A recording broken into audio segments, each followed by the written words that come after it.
Good afternoon, ladies and gentlemen. Welcome to this meeting of the Strategic Planning Committee here in the Council Chamber on Tuesday, the 5th of August. As you will note on the agenda, the membership is as follows. Congratulations to all those councillors who won their seat and welcome to the Strategic Planning Committee. Pleased to have you here. Apologies for absence. Apologies for absence. Have we received any, Leslie? No, Chair, I haven't received any. No apologies for absence. So, the minutes of the previous meeting of the Strategic Planning Committee held on Tuesday, 15th of April. They've been circulated. Are members that were there happy that these are a true record? Agreed. Thank you very much indeed. Have any members of the committee got any disclosures of interest they wish to declare? Councillor O'Donnell. Hi there. Yes, I just got one for the Maltings in Berwick. I'm a member of the Royal Northern Symphony and we perform there. Thank you. Thank you very much indeed. Chair, can I just clarify? Yes. So will you be not taking part in that? Yes, I'll remove myself. That's right, okay. Yeah. So you'll have to leave the room. I think it's the last one actually, isn't it? Yeah. Yeah, okay. Councillor Hill. Thank you, Chair. Personal, non-prejudicial interest, not predetermined on item 3, the Maltings. I think I'd just best mention the Civic Society or Berwick Civic Society are speaking on the application. I'm a member of the Civic Society, but not the Planning Committee. Obviously, separate myself from that. And obviously, I've been involved with the process with the borderlands, you know, the bidding to get the funding, but not about the design and the building itself. So just thought I'd declare that. Fine, thank you.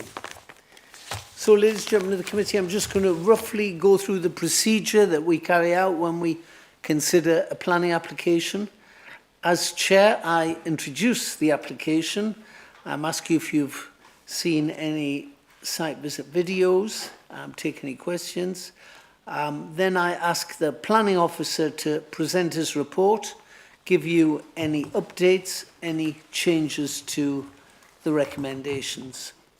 We then have public speaking, and this is normally 5 minutes for an objector, 5 minutes for a local member, parish councillor, county councillor, and then 5 minutes for an applicant or a supporter. We then, as members of the committee, have an opportunity to ask our planning officers any questions about the application, and then we debate the application. We ask for a proposal, a seconder, and then we debate the issue and take a vote. Before we start today, I am just going to invite Rob Murphy, our Director of Planning, just to go through one or two procedures and just to remind you all of what we learned when we went to our recent training sessions. Rob, over to you, sir. Thank you, Chair. For the members of the public present, this is the first time a planning committee has sat at the County Council since the local government elections. All members of the planning committee have been on training. That includes both former members and new members. And I would just like to draw attention of members to the section 2 under the determination of planning applications in the agenda pack. And just for the absolute avoidance of any doubt, that decisions have to have regard to the development plan so far it is material to the application. Applications need to be determined in accordance with the development plan unless there are material considerations to indicate otherwise. Applications should be determined purely on their own merits in light of all considerations. If members wish to go against the recommendation, either by altering the recommendation or say by adding conditions, there needs to be a rationale and a justification and a suggested wording for those.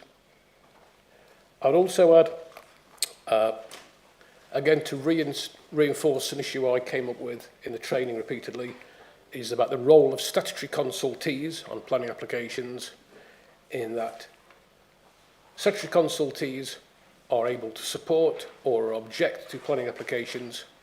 It is the case, however, that if statutory consultees object to applications, normally you would not see it come to committee. However, if you wish to go against the views of a statutory consultee, you have to have, and I'll quote case law here, cogent and compelling reasons to do so, not just that you disagree with their position. Okay. Also, to reinforce that if you either do like or do not like a particular issue, and let's use the example I used in training of, say, wind turbines, if you want to alter the approach to that issue as a policy, you do that via a local plan review, not through the determination of any individual application. So to be clear, if there was an application for wind turbines and you didn't like it, you would not be saying, I want to refuse it because it's wind turbines. You would be saying, I want to refuse it because this is the wrong site for wind turbines. Finally, I will say, you may feel, and members of the public may feel, that officers are not being neutral in their presentation of the application reports. However, they are prepared and evaluated neutrally. It is the role of the case officer to explain and justify the logic behind their evaluation in coming to the recommended decision, including the conditions. Okay? And finally, I need to really underscore the fact that this function of the County Council is different to all other functions in that you should not and must not vote or make a decision on any party basis. It is for your individual evaluation of the harm versus the benefit. Okay? Thank you. Thank you, Rob. So without any further ado, ladies and gentlemen, we'll go to our first application this afternoon. That's on page 41, and this is for construction and operation of a renewable energy scheme comprising ground-mounted photovoltaics with associated battery storage and associated infrastructure. And that's at land at Whittenstall Concert in Northumberland. Our planning consultant, Mr. Gordon Halliday, is going to take us through this application. Gordon, over to you. Okay, thank you. Thank you, Chairman. That's what the application is about. It's an unusual solar farm application. What this map shows is that there are sort of three elements to it. There is an element which we'll call the southern site, which is where the solar arrays are going to be proposed to be located, and it's also where the battery energy storage system is proposed to be located. It has a northern site shown on this plan, and in that area is where the connection to the grid takes place, and an electricity, basically a substation, is provided. Relatively small footprint of development in that particular area, and then linking the two, there would be a cable route that would go from the southern site and under public highways and down into the northern site.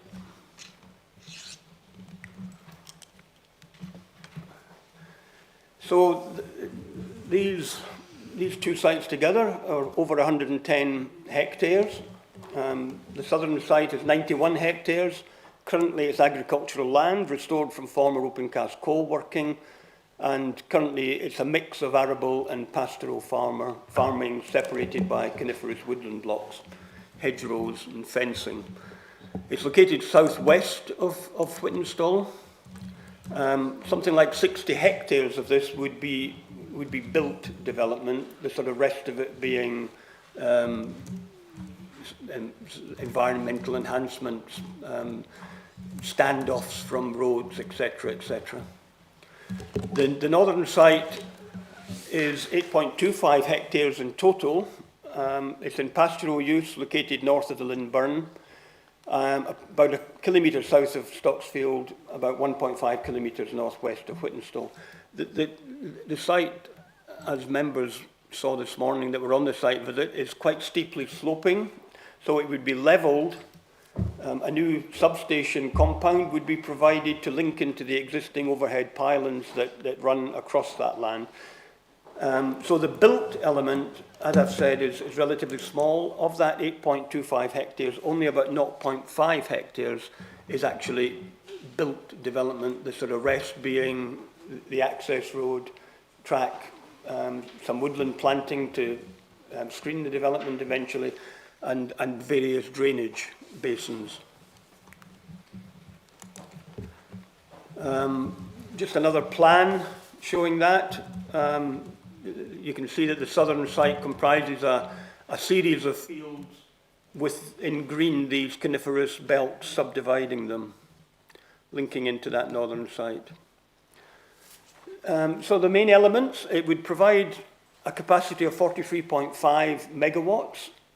It's therefore under the 50 megawatts that local authorities currently are allowed to determine. It would generate electricity for the equivalent of 21,300 homes and have CO2 savings of 27,900 tonnes per annum. The BESS would have a capacity of 12.5 megawatts, so somewhat smaller than the other BESS developments that the Strategic Planning Committee has dealt with in Northumberland. The applicants applied for a commencement of development within 3 years, so 3 years is 2 years more than your normal. You would normally grant development that it needs to start in 3 years. We think 5 years is appropriate because it's linked into other consents related to the grid connection offer from government, etc., etc. An estimated 6-month construction period, a 40-year life, followed by decommissioning and site restoration over a 6-month period. No objections from technical statutory consultees, but objections from the Parish Council, Durham County Council, various interested party, and over 140 members of the public. So on the southern site, there would be 91,392 solar panels. The associated infrastructure, including inverters, transformers, access tracks, etc., CCTV cameras, and quite a lot of landscaping and biodiversity enhancement, which has been agreed by the county ecologist as being appropriate. As I said, the BESS is proposed to be located near the northern boundary of that site. Access to both is from the A68 via an existing junction which serves Highfield Farm. It then goes along a section of private road with then tracks across the solar farm site connecting to the BESS. There's proposals that section of private road is not all 3.7 metres wide, which is what the fire service require. So there are proposals to increase the width of that. We sort of saw this morning that in parts it probably is 3.7 metres, in other parts it isn't. As I've said, much of the land was previously open casted. This is probably the main determinant of its agricultural land classification as grades 4 and 5. A land classification report was submitted with the application. As we saw today, you know, it does have arable farming. You sort of can have arable farming on grade 4 land, but it means that it isn't what's called best and most versatile land in policy terms. Best and most versatile is grade 2 and grade 1, grade 2, grade 3A, and government guidance is that solar farms should, as far as possible, avoid best and most versatile land, so it doesn't fall into that category. It's not within any formal designation on landscape or for nature conservation or heritage. So they aren't directly affected, but there are some indirect effects, which I'll cover. There's the public rights of way that cross both sides. Sorry, we're talking about the southern side, that side. Just another plan. showing that southern site, access from the west. The sort of BESS is in field number 7, the sort of northeastern extremity of that field is where the battery energy storage system would be located. There's been quite a lot of correspondence during this application about having a safe access route for emergency vehicles in the event of an incident at the BESS, and this is the proposed access route. So, as I've said earlier, it comes off the highway in the west, it then goes along this stretch of private road, and then it goes across the solar farm sites, field 4, and then between field 5 and 6, and then it splits. When it reaches field 7, it splits into 2 accesses, which go into the eastern and western parts of the BESS. Some correspondence as to whether this meets the fire service requirements, and the Northumberland Fire and Rescue Service have confirmed that this proposal does meet their requirements. That's one of the fields. I think I took these in winter time, so that, you know, no crops on the field. In this one, you can see the Boundary Lane wind farm in the middle distance. The Boundary Lane wind farm abuts the southern part of the southern site. That's the site of the proposed BESS. That's looking from, there's a small existing access into the field off the U108 road, U8108 road. That access was deemed unsatisfactory by both the Highway Authority and the Fire Service, although it will be improved for emergency purposes as part of this proposal, but it won't actually be used either for construction traffic or for operational traffic. And the site of the BESS is in that field that we see in front of us. This is a view which Councillor Dale has drawn attention to recently. It's a view from the public footpath near Headley Grange Farm to the northeast of the site, and it's been annotated by Kevin to sort of show the approximate location of the BESS and the geographical extent of the solar farm.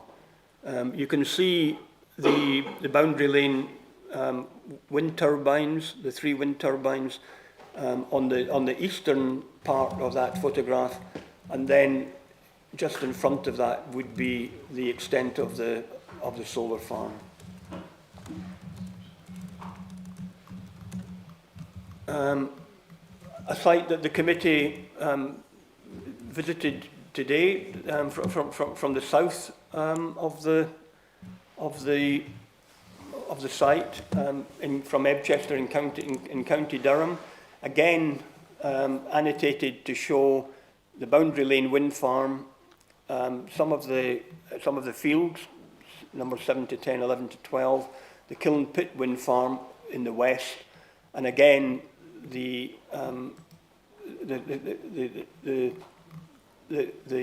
proposed arrays would be in these fields 7 to 10, 11 and 12, just below the horizon behind the Boundary Lane wind farm. So it gives you some idea of you know, the sort of fact that sort of these arrays, you know, would be visible. Being visible doesn't mean unacceptable, but they would be visible from element, you know, from areas both to the north and the south of the site, notwithstanding the fact that there is some new planting and some other environmental improvements aimed at mitigating these effects. So the main elements of that, I've talked about the actual elements that, you know, the arrays and the BESS. In addition, there is also proposals for new native woodland and hedgerow planting along various field boundaries to provide landscape screening and biodiversity enhancement. Most of the existing woodland blocks around the site to be retained and managed to provide visual screening, including new planting and replanting where appropriate. And the Section 106 agreement that ties that obligation has been agreed with the applicant and the landowner. Obviously, it hasn't been signed because of, you know, we're still at committee. But, you know, we can report that there is a Section 106 agreement that covers that particular aspect. And it also covers the aspects at the bottom of this slide which talk about the off-site skylark plots and other ecological mitigation that the county ecologist requires. Some of the woodland, as we saw on site today, has been the subject of storm damage, obviously reducing its effectiveness for screening the development. And we saw some examples of that today. That's a photograph showing some of the woodland that's been damaged by storms. You can sort of see trees that are toppling over in the back of that particular, you know, and you know there are elements of that across the various woodland blocks around the site. As we said, existing hedgerows will be enhanced. So that's this is one of the hedgerows alongside one of the tracks, the existing roads across the site. Hedgerows like that would be enhanced as part of the proposals. That's the view from the track running to the south of the southern site, between woodland compartments 12 and 15, and again there would be planting proposals there to sort of mitigate the sort of landscape effects from the south. That's sort of one area that there isn't any current woodland block or hedgerow. That's the landscape master plan for the southern site. I mean, difficult for you to appreciate the different things there. You know, but quite extensive environmental proposals to sort of mitigate the effects of the development. We saw that today, the Boundary Lane Wind Farm, which is just to the south of the site, from the track that runs along the southern boundary of the site. If we now look at the northern site, so that's where the substation, compound, associated infrastructure to connect to the national grid would go. It was where the BESS was originally proposed before it was relocated to the southern site. The reason for that, the sort of I mean, I took over as case officer of this site. The previous case officer was concerned that the substation and BESS, both located in the green belt, and he was concerned at the extent of the footprint of development, and in response to that, the applicant relocated the BESS, only leaving the substation compound. As we saw today, it's steeply sloping, it's crossed by a public right-of-way. Quite a lot of earthworks are required to provide a level site for the development. Again, the land itself isn't subject to landscape, nature conservation or heritage designations, but it is in the green belt. And there is ancient woodland along the Lindburn lying to the west of the site, and there is a 15-metre standoff from the ancient woodland is proposed, in which there would be no development. Access from the A68 via an existing gated field access off Lead Road. There was a couple of comments on site about, you know, the safety of that. You know, highways have looked at that and are satisfied that for the extent of development, we're talking about construction traffic over a relatively limited period, and what would be submitted, there's a condition that requires a construction management plan. It would cover things like requiring a banksman to be at the entrance gate when any of the construction vehicles were turning into the site, and a whole variety of other things required by the Highway Authority. That site includes woodland planting, grassland, and suds basin for drainage.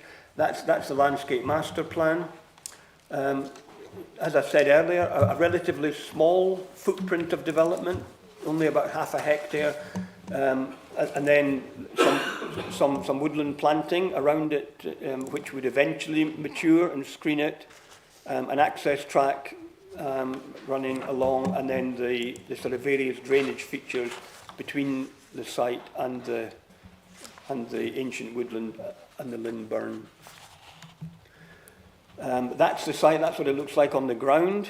So that's looking in a southerly direction, up towards where the solar farm was located beyond the horizon, and that's the overhead pylon line, and then that's the ancient woodland that runs to the west of that particular site, and that's the access point that would be improved in order to create a safe access for the construction traffic. There's also the cable route that I talked about, so a buried cable to connect the solar farm and the BESS to the substation. It follows the existing highway along the 265, 271, 270 and 258 roads. It would be buried to a depth of 1.4 metres. Most of it is in the green belt. That's been analysed in your committee report. And the method of laying the cable across the Lead Road Bridge, which we saw this morning, which has a depth less than 1.4 metres, has not been finalised and is the subject of a condition. So that's that bridge. It's not deep enough to have a cable of 1.4 metres. What the applicant has shown is that there are other alternatives that would be possible. It wouldn't be the applicant that would be doing this. It would be the sort of the grid connection people, and he has demonstrated that there are other alternative ways of crossing that bridge, but it would be a reserve matter to be dealt with prior to the works taking place. So the green belt was quite a significant issue during the consideration of this application. The northern site, most of the cable route is in the green belt. So laying the cable is an engineering operation, wouldn't impact the openness of the green belt, wouldn't conflict with the purposes of including land in the green belt, and therefore it's not inappropriate development as far as green belt policy is concerned. The revised NPPF, which was brought in December, subject to a minor revision in February, it's introduced this concept of grey belt, and guidance on defining grey belt land has been provided in planning policy guidance. And there's quite an extensive appraisal in your committee papers about green belt, grey belt. So the appraisal that we've carried out concludes that the northern site meets the criteria for being considered to be grey belt land, and as such, the development proposed shouldn't be regarded as inappropriate. However, even if you disagreed with that, if you felt that for whatever reason that wasn't a legitimate conclusion for officers to reach, even if it was not agreed that the development is not inappropriate, our appraisal finds that the wider environmental benefits, in particular the increased production for renewable energy of the scheme, outweigh the potential harm to the green belt and any other harm which represents very special circumstances to justify the green belt location. As I've said earlier, the actual footprint of built development is only about 0.5 of a hectare, so we're sort of not talking about an extensive built development. Other planning considerations, well, there were objections from various people, highways, lead local flood authority, fire service, county ecologists. They all submitted holding objections pending the submission of revised proposals and further information. And and or recommended planning conditions in section 106. So their original objections have been addressed and they are no longer objecting to the submitted scheme. What we've concluded, as you're all aware, planning isn't black and white, it's shades of grey. You have to make a planning balance between harm and benefits, as Rob referred to earlier. So we've done that on the various aspects. So our conclusion is that the proposed development will result in moderate landscape and visual harm, notwithstanding the mitigation provided by the proposed new landscaping and woodland hedgerow planting, and the visual screening of the southern site secured by the obligation in the Section 106 agreement to manage, plant, replant the offset woodland. So that in the planning balance, moderate landscape and visual harm is what we conclude. We also conclude that there's less than significant harm to 2 heritage assets, and that's dealt with extensively also in your committee papers. But again, our view is policy requires you to weigh less than significant harm against public benefits. Our view is that the less than significant harm is outweighed by the public benefits of the scheme. I've talked before, it's grade 4-5, therefore it's not best and best versatile. There will be sheep grazing between the solar arrays, but overall there will be a loss of agricultural production over the 40 years lifetime. And what we've done is given that minor weight. The various environmental and ecological advancements will provide a biodiversity net gain, and in the planning balance we've given that moderate weight, so it's a benefit. Whilst it's recognised that concerns have been expressed about the effectiveness of the proposed drainage scheme for the northern site, we would stress that the lead local flood authority and the Environment Agency have raised no objections subject to the imposition of pre-commencement conditions and advice provided in informatives. So no objections from them. You'll be glad to know this is the last slide. So to conclude, our view is that that the proposal will make a positive contribution to the supply of renewable energy and contribute to climate change objectives, the benefits of which are afforded significant weight in the planning balance in line with government planning and energy policy. There have been a large number of recent planning decisions by the Inspectorate and all of them afford significant weight to the renewable energy benefits of solar farm. So it's something that needs to be given significant weight in the planning balance. The substation would be located in the green belt, but the changes to the NPPF suggest that the site would be classified grey belt, in which case the applicant doesn't need to demonstrate very special circumstances for this part of the development. Notwithstanding that the land has no landscape designation and the mitigation provided by the proposed landscaping and provisions to secure screening through the Section 106 agreement, our appraisal has still identified that there will be moderate landscape and visual harm resulting from the overall development. The various environmental and ecological benefits will provide a biodiversity net gain. These are given moderate weight. The loss of agricultural production is given minor weight. And I've talked about the less than significant harm to the 2 heritage assets being outweighed by the public benefits. The other effects are acceptable or can be made acceptable through appropriate mitigation or the imposition of planning conditions and the Section 106 agreement in accordance with relevant policies in the Northumberland Local Plan and the NPPF. So it's important to stress that you don't just consider the effects of the development. You've got to take into account whether these effects can be mitigated either through conditions or a Section 106 agreement. Our conclusion is that the benefits outweigh the harm and planning permission is recommended in the terms set out in the report.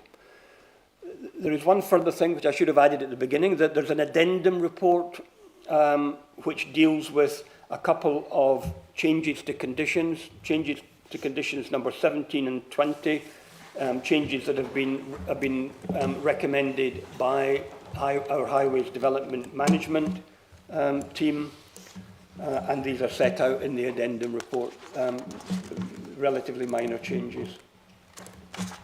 Thank you, Chairman. Sorry that's taken rather a long time. Thank you very much indeed, Gordon. Thank you. Ladies and gentlemen of the committee, we now come to our public speaking slot. There are two objectors. There's Adam Brown and Kevin Rooney.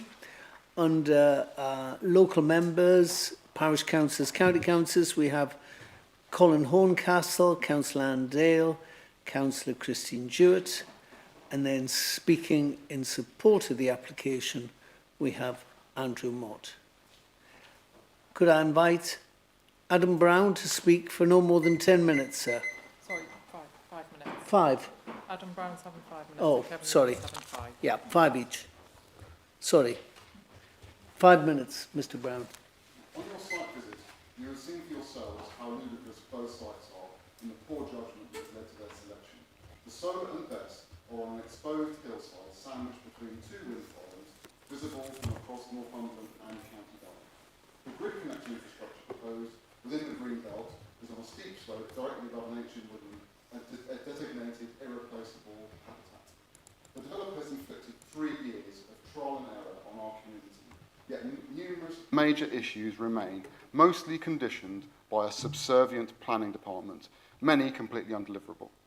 The council has pandered to the developer's every need, lately accepting their pronouncement over the green belt. Not asking difficult questions is how I would summarise it. So what is wrong? When I was last here, despite our protestation, the planning officer misled this committee by making assurance that Northumberland Fire and Rescue were content with the best access arrangements. They were not. A Freedom of Information request revealed that the planning officer received an email from Northumberland Fire and Rescue on the 3rd of March in which they raised concerns about the access arrangements. That's 5 weeks before the last planning committee met. But here we are again. The best access arrangements still do not comply with National Fire Chief Council guidance, and still the planning officer insists that they do. National Fire Chief Council guidance requires at least 2 access points to account for opposite wind conditions. For example, one from the east and one from the west. It really isn't particularly difficult. The officer's report says that Northumberland Fire and Rescue holds a no objection position, but this is predicated on full compliance with NFCC guidance. They do not, and have never said, and this is certainly not published on the portal, that the proposal is compliant, because it is not. Why? Highways and NFRS have deemed the fire access from the east via the U8108, as we've heard, unacceptable. That leaves a single point of access 300 metres to the west of the BESS. Yet, inexplicably, section 7.159 of the officer's report parrots the applicant's nonsense about primary and secondary access routes. The latter simply does not exist. It is no coincidence that the applicant's 23-page NFCC compliance report makes no reference whatsoever to the need for 2 access routes in opposite directions to account for changes in wind direction. Wind data suggests that at this location the wind blows from east to west 25% of the time. With only 1 access route, there is a 1 in 4 chance that the BESS will be inaccessible in the event of a fire due to the toxic gases emitted. These are terrible odds. The proposal simply does not meet guidance, and for the planning inspector and for the planning officer to suggest it does is again misleading. Cumulative impact is the impact that results from the incremental effects of an action when added to other past, present, and reasonably foreseeable future actions. The planning officer's report underestimates the landscape and cumulative impact of this proposal because it does not take account of either the council's own impact studies or the effect of other permitted solar schemes in the area. In preparation for the current local plan, Northumberland County Council commissioned 2 studies into the landscape impact of onshore wind developments. Examination library references NCC 1712 and 1713. The first report, in section 2.1, concludes that significant cumulative landscape and visual effects are observed at Boundary Lane with the Kilnpit Hill wind farms. The second study confirms in section 2.25 that the combined effects of a number of wind turbines can create cumulative effects. These reports had both importance and standing because they were submitted as evidence during the planning inspector's examination of Northumberland's current local plan. They carry weight. Yet the officer's report concludes that when the solar and BESS development are added, the cumulative effect is somehow reduced to an adverse impact that is only moderate disbenefit. This is clearly nonsense. Furthermore, Section 7.152 of the officer's report states that there are no other solar farms in the vicinity. Gateshead Council approved a solar farm by the same developer on the 9th of July, just 4 weeks ago, that is only 2.5 miles away from the proposed site. When taken together, the landscape and visual effects of this proposal become overwhelming and cumulatively harmful. In assessing this application, I urge you to ask two important questions. How can NFCC guidance be met when there is only one access from the west and no access from the east? How can the cumulative landscape impact at this location be significant before the proposal is added Thank you very and much, moderate sir. after? Thank you, Mr Brown. Many thanks. Could I now invite Kevin Rooney to speak? Thank you. At the last committee meeting, I stated that the applicant's drainage proposals for the substation site were not just flawed, but unlawful. This council's officers rejected that assertion. Today, I want to walk you through the evidence step by step to show you precisely why the design is unlawful and why approving it would be a dereliction of this council's statutory duty. I'm a consultant civil engineer with over 30 years' experience in large-scale infrastructure, and I'm very familiar with the legislation that governs this work. The entire drainage design for the northern site is built on a catastrophic error. This fact was admitted by the lead local flood authority officer at the last meeting. Whilst the officer acknowledged that there had been an error in the applicant's assessment of the site area, they did not state the sheer scale of that error. The applicant's hydraulic model, which underpins their entire design, didn't just miss a small area, it omitted approximately 95% of the land that drains to the site. This is not a minor discrepancy that can be fixed with a simple condition. It is a fatal flaw that renders the entire drainage design worthless, and it means that the proposed drainage system would cause significant flooding in the nearby ancient woodland on a regular basis. The flooding would cause erosion, which would result in tree loss and siltation of the stream that runs through the woods.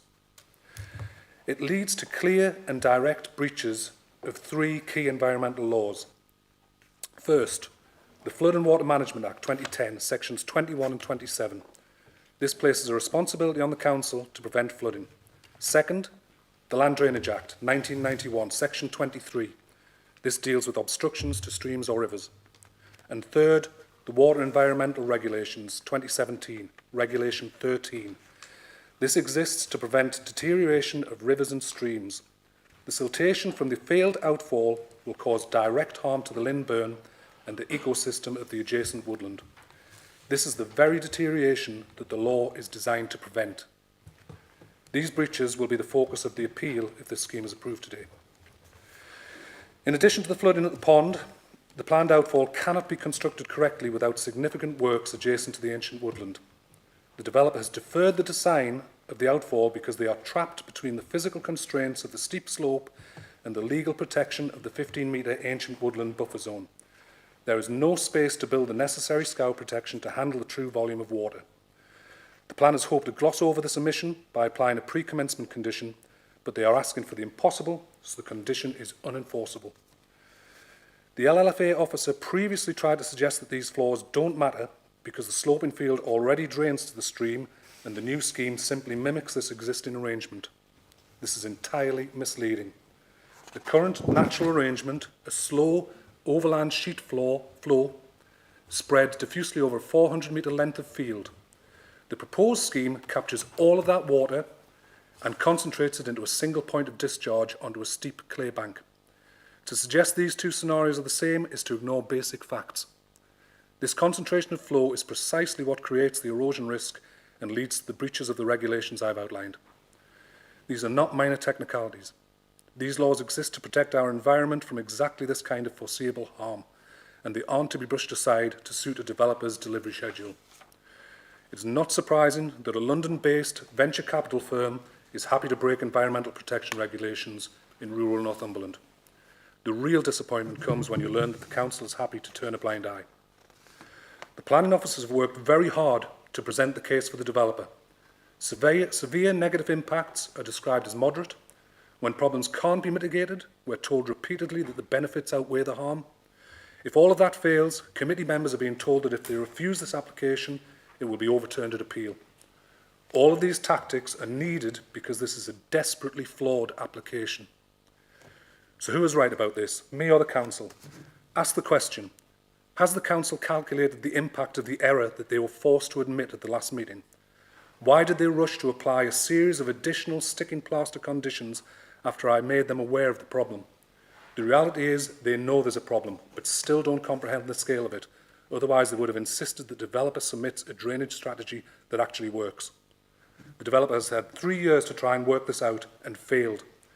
This drainage strategy is broken and it breaches planning policies, what 1 and what 4. I urge the committee to recognise that approving an application based on such a critically flawed design would be to sanction an unlawful scheme. Thank you. Thank you, sir.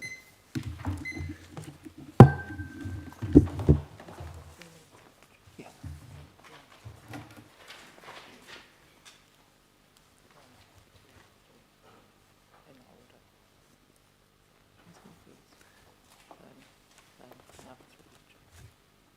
Could I now invite Councillor Christine Jewett to speak for no more than 3 minutes? Thank you. Shotley Low Quarter Parish Council strenuously opposes this application on the grounds of landscape and visual impact. It is challenging to imagine a more unsuitable location for a solar farm of this size and scale than this one. Contradicting NCC policy ENV3, the UK government and the applicant's own criteria for site selection, it is at the top of a hill with topography that is neither flat nor gently sloping, with access roads unsuitable for construction or emergency vehicles, fails to avoid greenbelt and is adjacent to residential areas located near heritage assets. This picturesque rural area with its commanding views is highly visible to surrounding communities, and the enormous scale and size required to locate 91,000 glass panels over 225 highly productive acres of farmland amounts to the wholesale industrialisation of the countryside.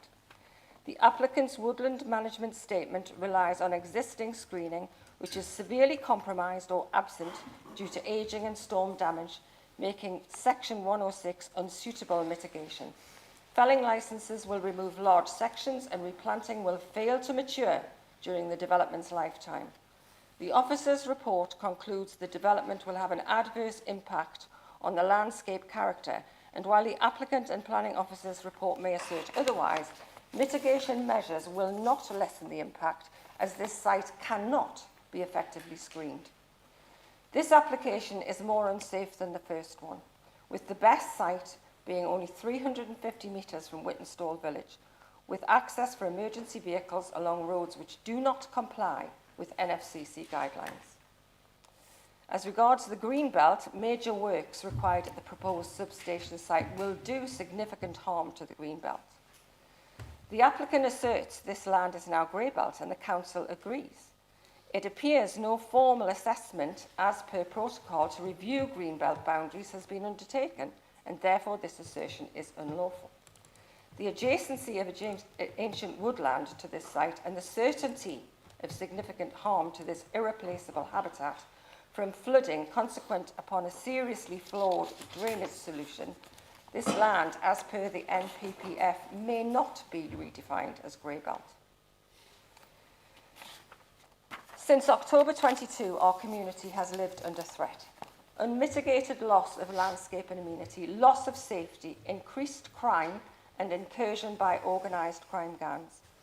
Masquerading as virtue, Exogen has failed to properly consult the community and has misled and misrepresented changes as a response when they were in fact built in redundancy. In conclusion, if Ukraine has taught us nothing, good productive farmland must be used to grow food. Thank you very much. Thank you, Stuart. Could I now invite Councillor Andale to speak for no more than 3 minutes?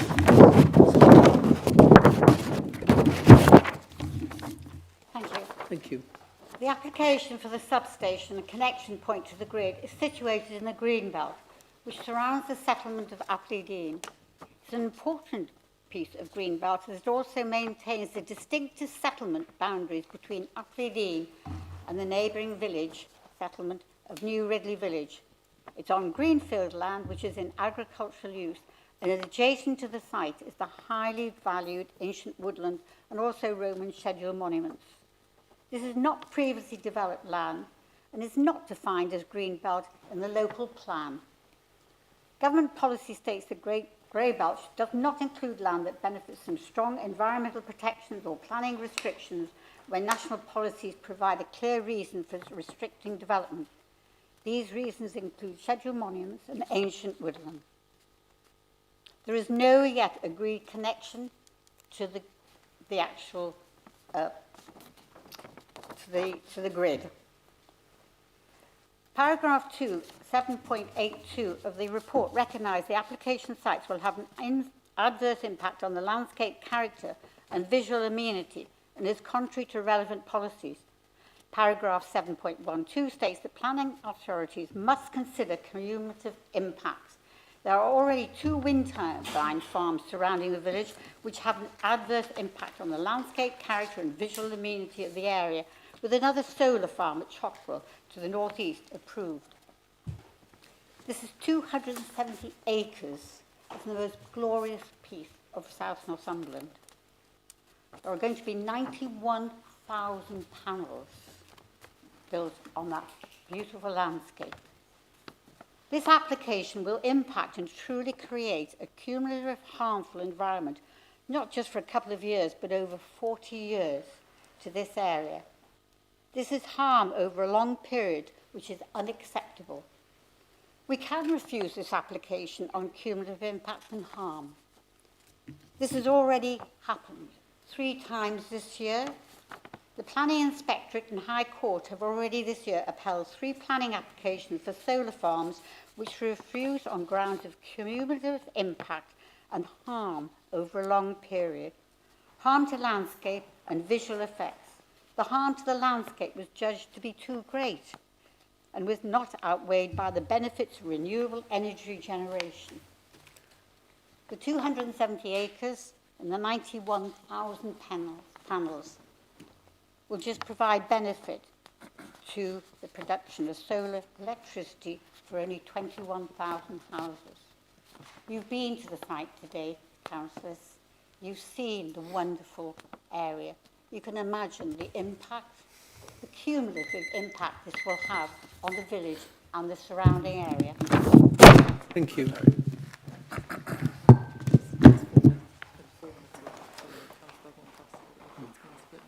Okay. But if he wants to speak for longer, or if somebody else wants another minute, they can. Councillor Horncastle, you have... If it's okay with you, Chair, can I just remain sitting? Of course. Thank you. Okay. I haven't really got a lot to say, and I'll tell you why. Because site visit this morning said it all. What we saw on the screen in April did not at all resemble what we witnessed this morning. Wonderful quiet country lanes, spring barley blowing in the breeze, wonderful trees, wildlife. We even saw deer this morning. It's the sort of landscape that this application would totally wreck. And why on earth would you wreck something like this? It was absolutely beautiful place we saw this morning. And the other thing that nobody realised until this morning was just how big this site is.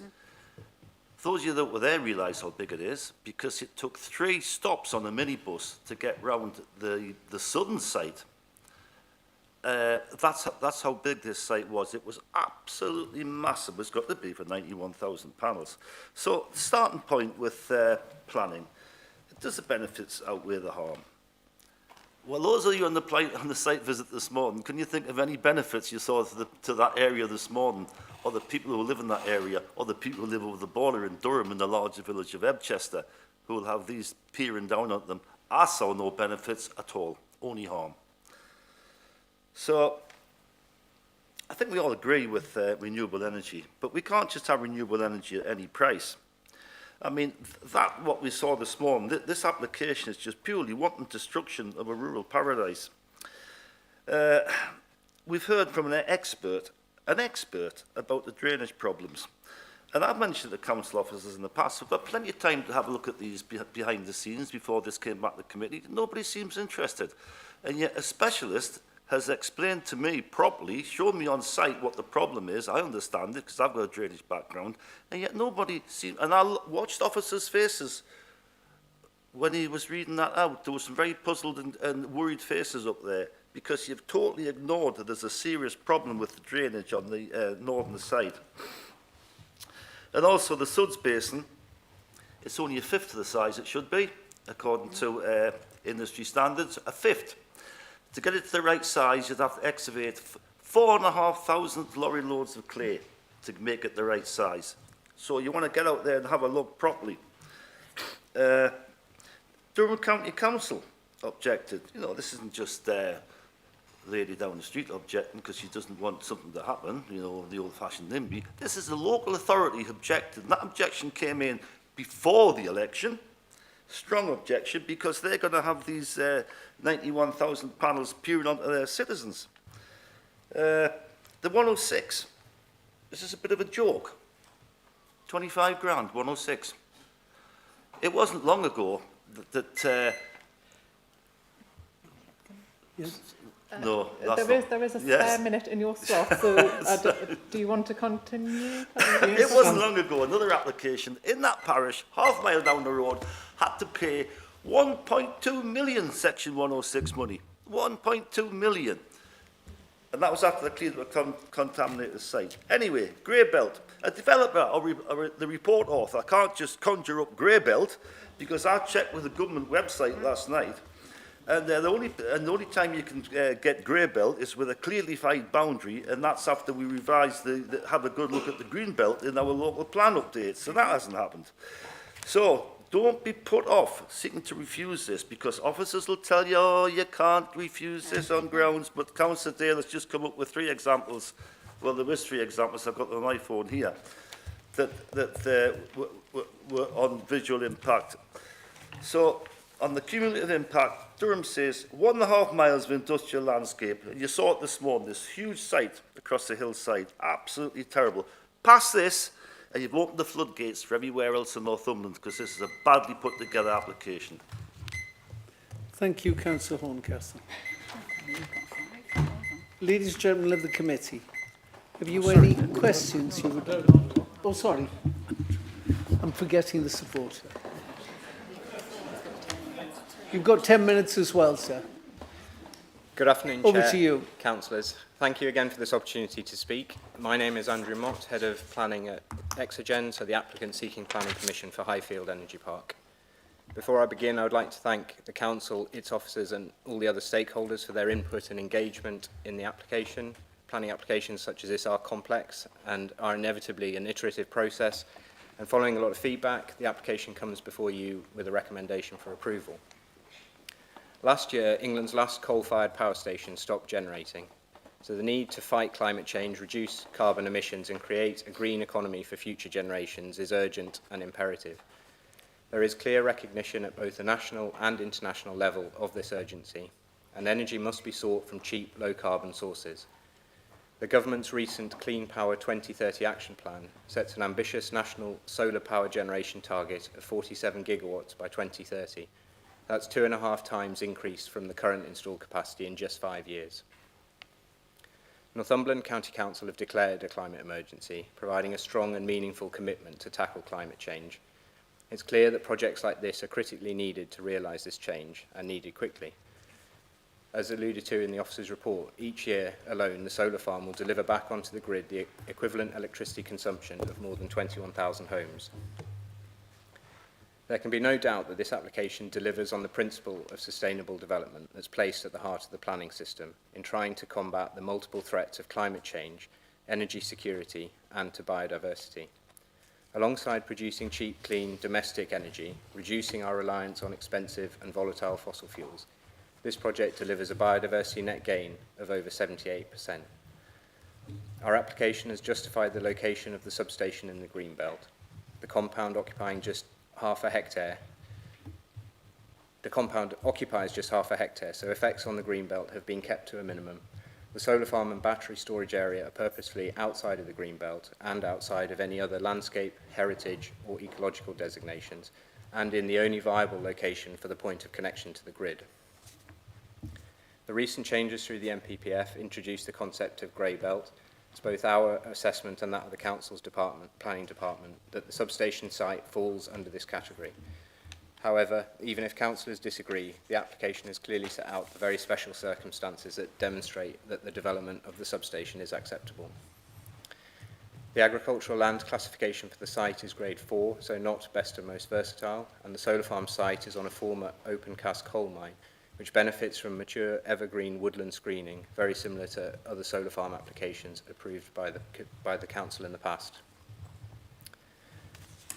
Through careful design, the project's able to deliver some significant landscape and biodiversity benefits. The solar farm infrastructure is focused on the lower value, intensively farmed land, with higher value habitats like woodlands, hedges and field margins all retained and enhanced. There'll be a species-rich grassland planted beneath the panels, and when that's carefully grazed, will improve soils, drainage, and enhance habitats for numerous species. This is all alongside new wildflower areas, woodland blocks, hedgerows and trees. There is an obligation for a Section 106 agreement to secure landscape and ecological mitigation and management, and we've worked with the Council to get this to an agreed form ready to be signed. Although not a material consideration in the planning balance, the project will also establish a community benefit fund with local organisations able to apply for funding made available annually throughout the operational life of the project. Consultation on the application has led to design changes, most notably the relocation of the battery storage from the northern site to the northern part of the solar farm, and every effort has been made to make the environmental effects acceptable. The original highways, ecology, drainage and fire and rescue objections have been resolved with the changes made to the design and the additional surveys and assessments that have been completed and submitted. There are residual landscape and heritage impacts, but when balanced against the significant wider benefits of the project, the scales tip heavily in favour of consent. I therefore urge the Planning Committee to note the pressing need for the development and the significant benefits that it will bring, and respectfully request it be approved. Thank you for your time. Thank you very much, sir. Ladies and gentlemen of the committee, have you any questions you want to put to our planning officers? Councillor Stewart. Thank you, Chair. Apologies I wasn't able to attend the site visit today. I had other meetings already in the diary. I was present and the last time this appeared before the committee, and I was quite vocal and asked for lots of clarification to be made. I'm also the chairman of the Northumberland Fire and Rescue Service, and I've heard what you said today in relation to the access there. You've spoken about private road, the main roads there. We've heard from a member of the public there about the wind blowing the top of a hill. But it is a very remote area. Are you content, as the planning officer, that it is a safe area for this to be placed? Bear in mind, we have got very well strategically placed fire stations in the county. Prudhoe is a retained fire station. Hexham is full-time and retained. Ponteland is a retained fire station. I've just been looking at the County Durham website, and I assume the nearest fire station is Concert. By the time those fire services get there, which are highly trained, highly experienced in this, is it really a safe place for this to be? You've talked about the access, but can you get it further than just the access point there? How long is it going to take in a microclimate on the top of a hill, particularly in winter months?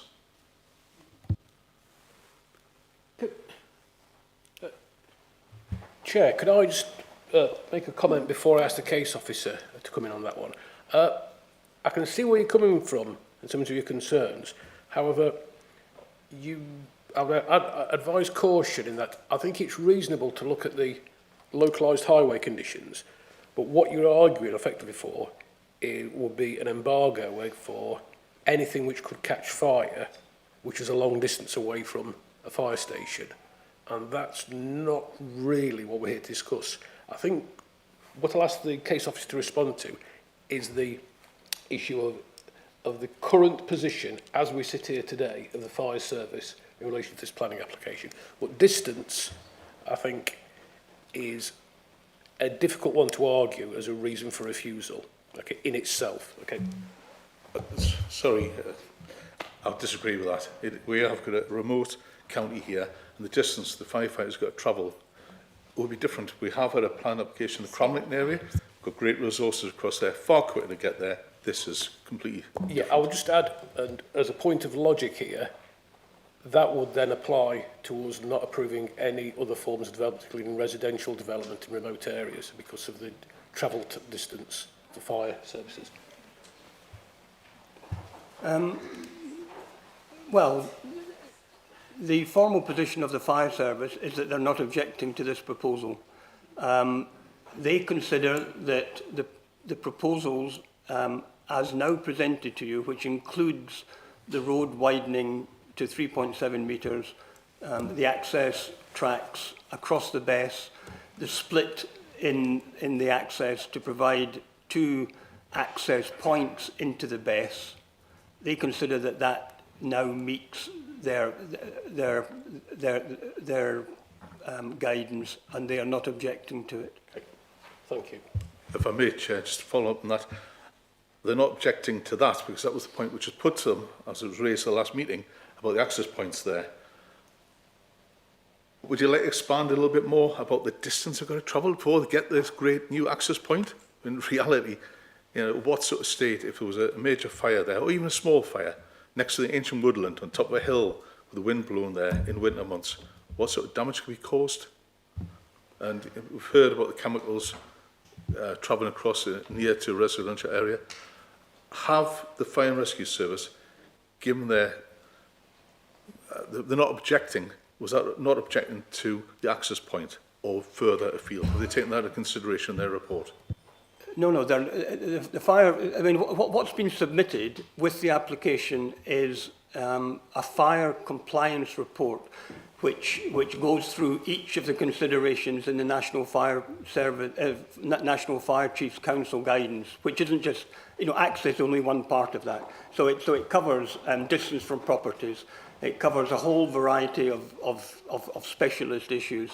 The fire service are satisfied that it's compliant with that. The fire service have never raised any issue with me regarding the location of this particular development. They have never said to me, you know, no, it's in a rural part of Northumberland, it's a long way away from a fire service, it could cause problems. That has never been mentioned in any of the discussions I've had with the fire service. Yeah, can I just... Okay, thank you, Sorry, Chair. can I just speak to help here? Sorry, can I just... Sorry, would you actually have concerns yourself as an experienced planner about the location up there in relation to fire?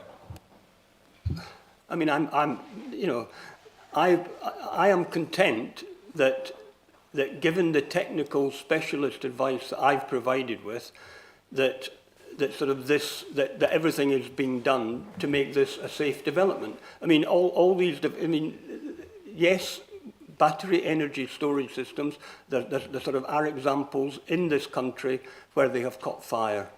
You know, that seems to be the most likely cause of an incident. So the fire service's comments you know, the fact that they've raised no objections to this, I mean, clearly can't be crucial. I mean, you know, I've got no specialist technical knowledge on this. You know, I am satisfied, given the advice that I've been given, that sort of this complies with the fire service guidance. It complies with planning guidance, but over and above that, it complies with fire service guidance. Yeah, sorry for Chair, if I may. A point of triangulation here, and this will be a point comment to all the items today we're here, all the planning applications, is the role of the statutory consultee here.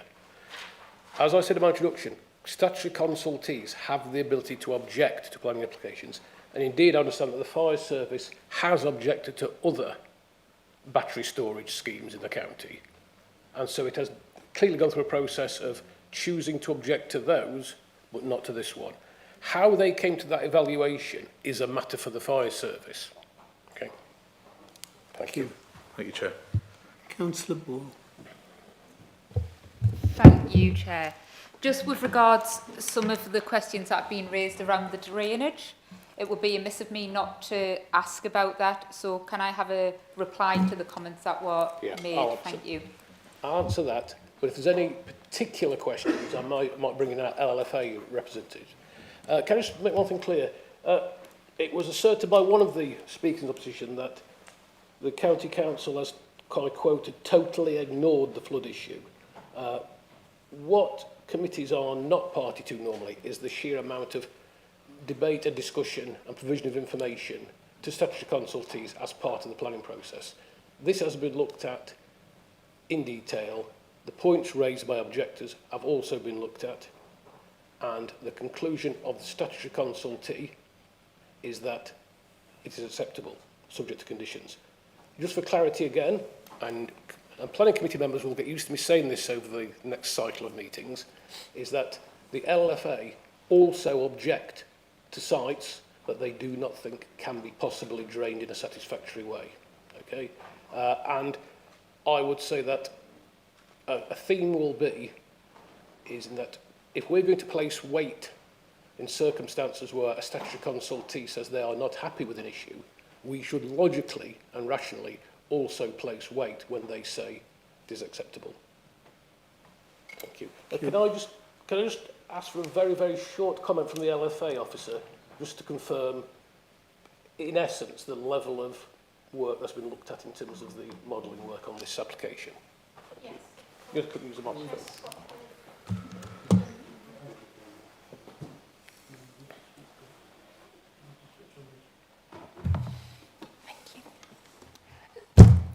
Can I just get you to repeat the question, please, Rob? Yeah, it was, I think the overall assertion that is that members should look to a possible reason for refusal that the drainage for the site has not been properly considered, or that the planning conditions suggested would not be workable. Okay, thanks, Rob. Thank you. So, firstly, I want to say, just to echo what Rob has said in the past, is we will object when we feel there is not a drainage solution. For this scheme, there have been a bit of backwards and forwards with the applicant, and the first time the scheme came through, we did object to it. We have looked at all of the drainage objections that have come in from residents and have taken care and take them very seriously. We did pass these on to the applicant and meet with their team to discuss them and make sure they were aware of everything that has gone in. The applicant has employed a team of qualified professionals to produce their flood risk assessment and to produce their drainage assessment. And we have checked this afterwards against national standards and policy to ensure that the scheme won't flood. What's been brought up is that the model that's been supplied has got the area included in it for the best area itself, which is a hard standing area. And what is being claimed to be admitted is some green area that would pass through that hard standing area and then potentially intercept the drainage. What we have asked in condition 28, on the back of residents raising this as a concern to us, is part A of it says that we would like an analysis of the topography on and around the site that clearly identifies any undeveloped areas that will generate runoff that could flow into the development and its associated drainage. So what that's asking is the applicant to double check what they've put through previously and check that it is going to be suitable. There's lots of space on site, so if in the event that doing this check shows that more space is needed within the Suds Basin, then there is space to do this. On top of all of this, I would also like to point out that calculations have been modelled, and generously so, by the applicant for a 100-year storm event. That's based on typical building design life being 100 years long. This solar panel farm is for 40 years, so there's already been an upsizing in the attenuation within the calculations for that. Are there any further technical questions, Councillor, on that? Thank you. Oh. No, I'm happy with that, thank you. Councillor Hill. Yeah, then it's Dodd, Dodd Dodd. and Arthur after that. So. Thank you, Chair. A couple of quick questions. Well, the second one is more seeking a response to an observation. First question is Councillor Horncastle picked up at section 106. I mean, one thing looking at this scheme, and I'm well aware that a profit of a developer isn't a material planning consideration, but you saw the vast site and the solar farms, you think somebody's going to make a huge amount of money out of this. And then you see the £25,000, some references to other mitigation and so on, which doesn't have a figure on it. So can you, first of all, talk to me section 106 and could we seek more? And the second observation, which I'd be interested to get response to, when we went on the site visit today, and we're all from Northumberland, and we've been all over, and I live near the Scottish borders. We are used to stunning scenery, and today I think everyone would agree it was jaw-dropping. It really was. It was unspoiled. You know, I felt this is up there with the Peak District. This is like you could have a Jane Austen movie here. I mean, it really was particularly spectacular, and we are used to spectacular sites. And it just seems, you know, with that harm-benefit way up, that it did seem with respect that this has been underplayed in the photos, and there was almost a suggestion, because some trees have fallen down, it's sort of been slightly, which is obviously a shame, but it doesn't have any of the vast, unbelievable, glorious impact. It should probably have, it's like, you know, you get houses that aren't grade listed and they should be. It should be a higher designation. So I'd like your response to that, because it is just stunning. Yeah, I'll respond to that one if it's okay, the case team. Okay, right. First of all, the Section 106 financial contribution. Solar farms are very unusual types of development, as are wind turbines, in that by various government pronouncements,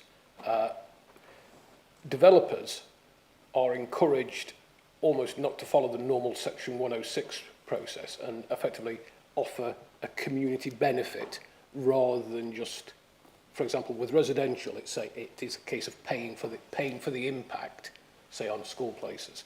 So the developer can include in their proposals an offer of community benefit. Okay, right. I think actually your second question is really significant, in that I think it's probably fair to say that if this area of land was in another part of the country, a local authority could designate it as being of particularly high quality. In Northumberland, we have large amounts of very high quality countryside, such that some of it carries special designations, either on a local basis or on a more structured basis.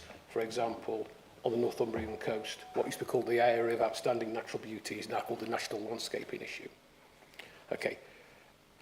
What that is saying is not downplaying the quality of this land, it's saying that within our local plan and within the context of the rest of Northumberland, this isn't given additional protection.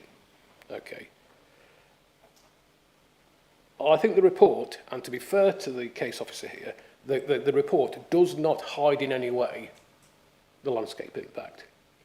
However, it puts it into the planning balance mix. And if you remember from my training, it's the harm versus benefit. So we've attached a certain weight to landscape impact and a certain weight to the benefits. You are entitled, within the bounds of reasonableness, to attach a different weight to that.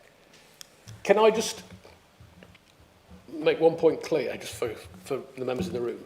When the presentation included pictures of trees falling down, that wasn't saying that the landscape quality had been denuded.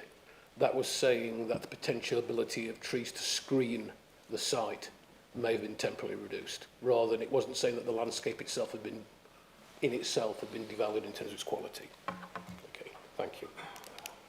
It was Councillor Richard Dodd. Thank you, Chair. Been around a long time, and it's the most I've ever heard the word unlawful in the objections. Virtually everything was classed as unlawful. Does that hold any weight? Was any of it unlawful, or can anyone answer? Yeah, can I answer this one? And this again will be, this is the matter that you'll hear me saying again. if there was elements of the scheme that we did not feel met with current legislation, or there was a fundamental objection from a statutory consultee that we do not feel could be resolved by the imposition of conditions, we wouldn't bring it to you. It would be refused under delegated refusal. So you do not get to see applications that fail at that sort of fundamental level. Okay. Thank you. Councillor Hume? Yes, thank you, Chair. I was just wondering, you will all know that I'm new to this, so that I may not articulate myself in the best possible way, but if you could bear with me. As Councillor Hill stated earlier, that is some stunning scenery. And some of my previous employment in the police has told me about access to certain places. And like the gentleman behind who was on for the fire service, if you've got one road in, and I take it that it's just one road in, what happens if that vehicle breaks down and the problem is still further on? How do you get around that? And also, that's just something to consider. The lifespan has been quoted as 40 years, is that correct? Yep. So, are there any provisions for disposal of the panels after that 40 years? And where did the panels come from? And I would have thought that the council would have wanted to mitigate themselves from any problems with children manufacturing these. Just something to consider. Yeah. Can I, Chair, I get answer to questions? Yeah. For temporary, well, I know that 40 years does not sound like a temporary use of land, but we can attach conditions requiring the removal of equipment and reinstatement to farmland. Yes, your points about the access, I think we've covered. In terms of materials and where they are sourced from, we're not in receipt of that information. However, I would suggest that that will be dependent on commercial decisions by the applicant, and in itself, I would suggest is not capable of being a material reason for refusal, with all due respect. But I think it's a well-made point. Yeah, don't get me wrong. I've got solar panels myself, and I have since 2011. But it's just something to consider. Yeah, and this is probably a matter that is best served by a local plan policy. And if we were to ask, for example, for the sustainability credentials of an application to be demonstrated, which could include supply chain matters, but as it is, we do not have a policy hook to argue that effectively, I suggest. Okay, thank you. Oh, I think Councillor Elliott was just first. Councillor Elliott. Yeah, we've had, I've heard what I consider to be some compelling evidence to suggest that the planning authority, the officers have got a lot wrong.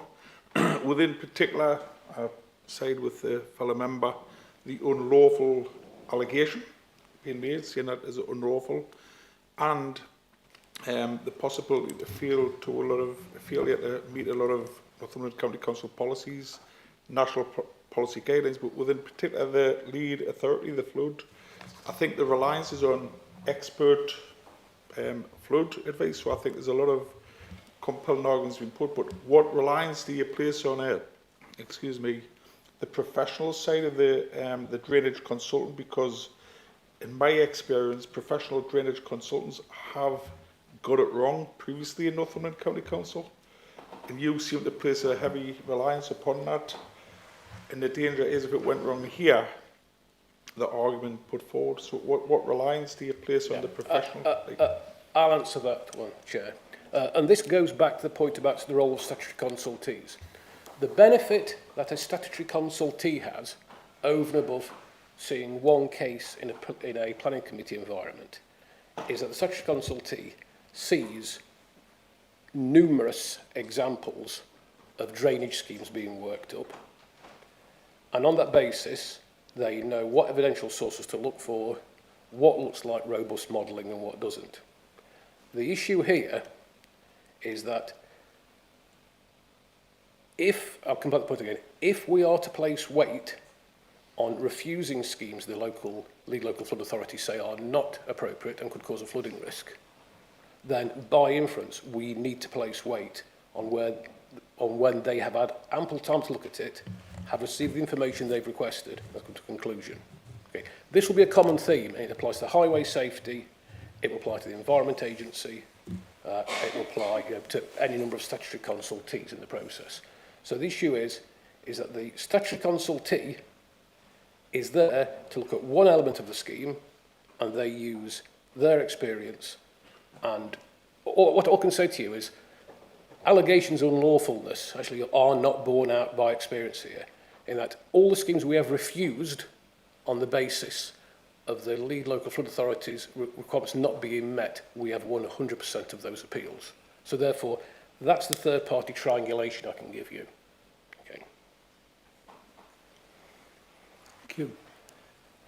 Councillor Rawls. Just about public benefits, we've obviously heard a lot of the weighted against, and from what I can hear, there's only one benefit that you've put forward, and that's the urgency for net zero, the green energy. So what is the other public benefits, and also the 106 community benefits? What are they? Yeah, okay. I'll answer the question. The issue of the benefit is to do with the provision of electricity generation from a renewable source. Government, in its formal advice, says that we should place significant weight on it. Okay, and that has been held up at appeals. It is correct, and I think one of the speakers said there are also appeals where the applicant is unsuccessful.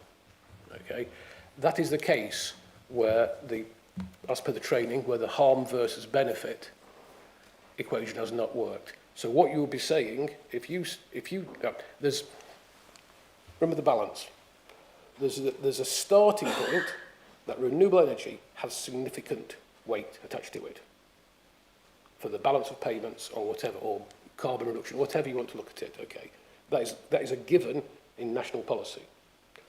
The question that you're being faced with, and this is why we have a political role in planning, is for you to say, actually, is the impact, is the harm actually greater than that significant benefit?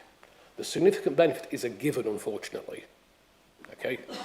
And that's through government policy. And if we were to say there wasn't a significant benefit, that in itself would give us a very a weak starting point for any appeal, okay?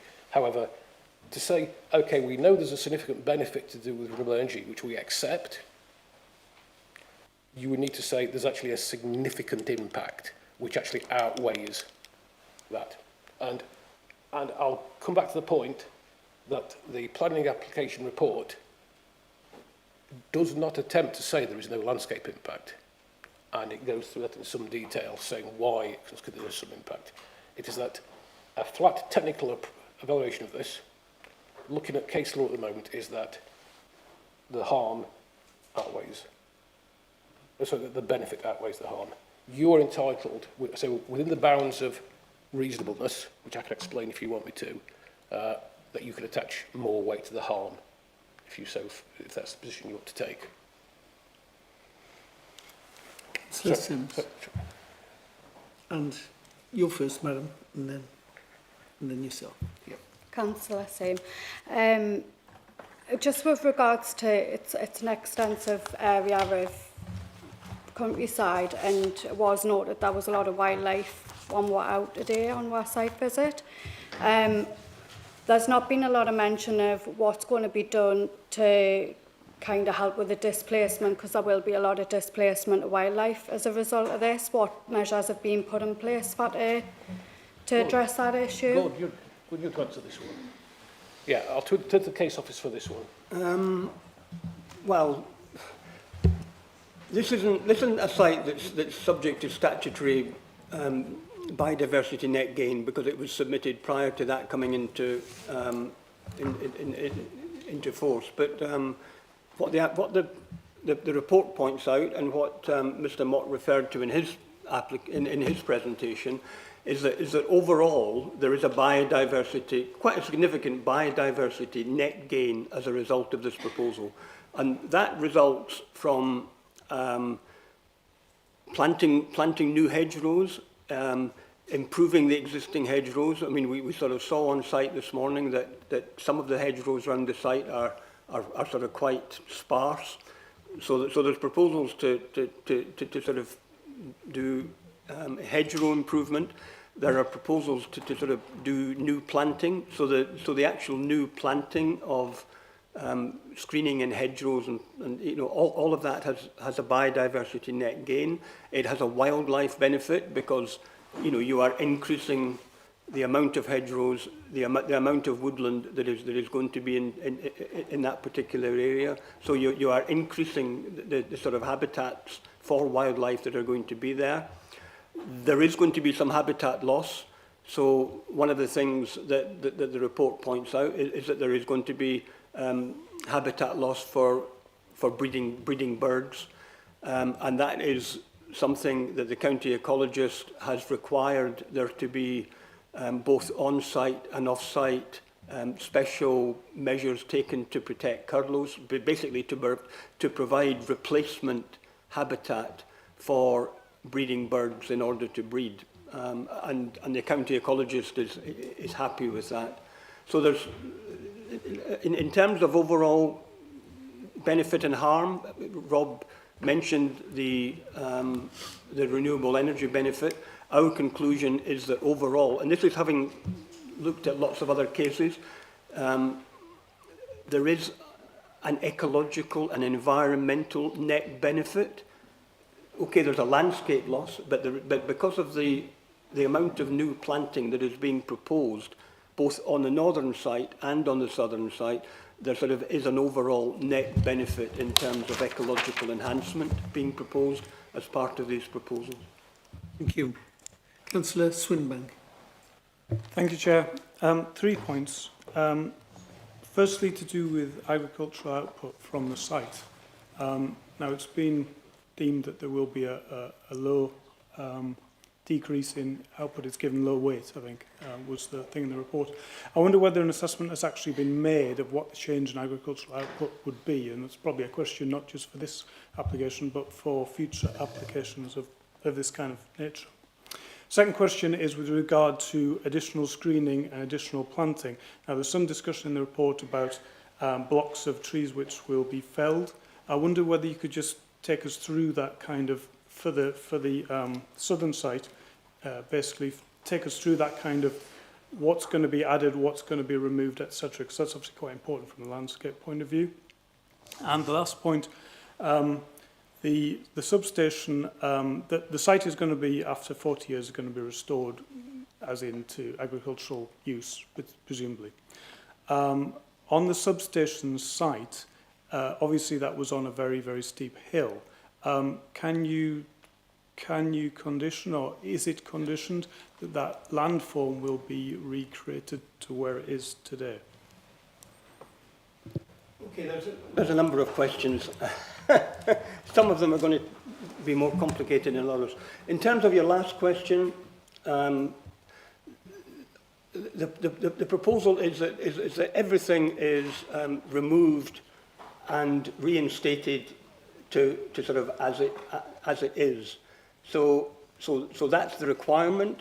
If you consent this on the conditions that are set out, if the applicant wanted to vary that, he would have to submit plans to vary it. But the proposal at the moment is that it would be reinstated to as present. In terms of the various woodland blocks around the site,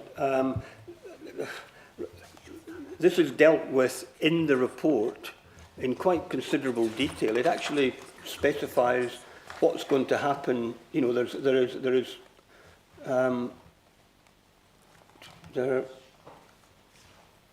okay, so you want me to read this out? So it says, The landscape. yeah, it says in paragraph 775 that there are 22 woodland plantings. It says when they were planted, it notes that the woodland management plan notes that some compartments are in poor quality with windblown trees, including compartments immediately to the north and northeast of the properties at Highfield Farm.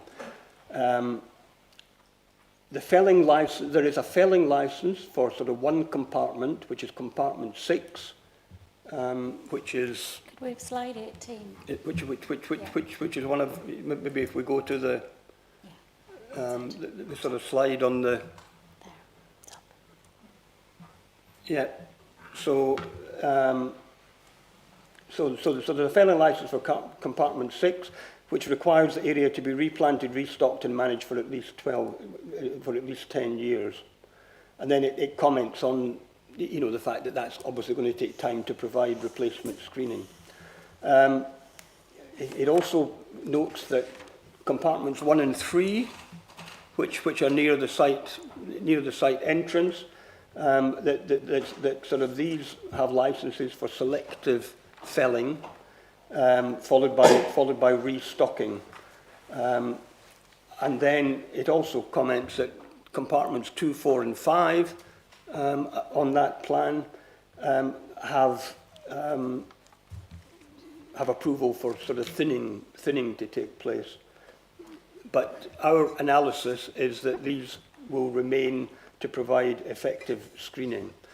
What the Section 106 agreement does, the Section 106 agreement puts in place an obligation on the landowner and the applicant to maintain the same level of screening that was present when the LVIA was produced. So that's, say, 4 years ago. So it's not of today.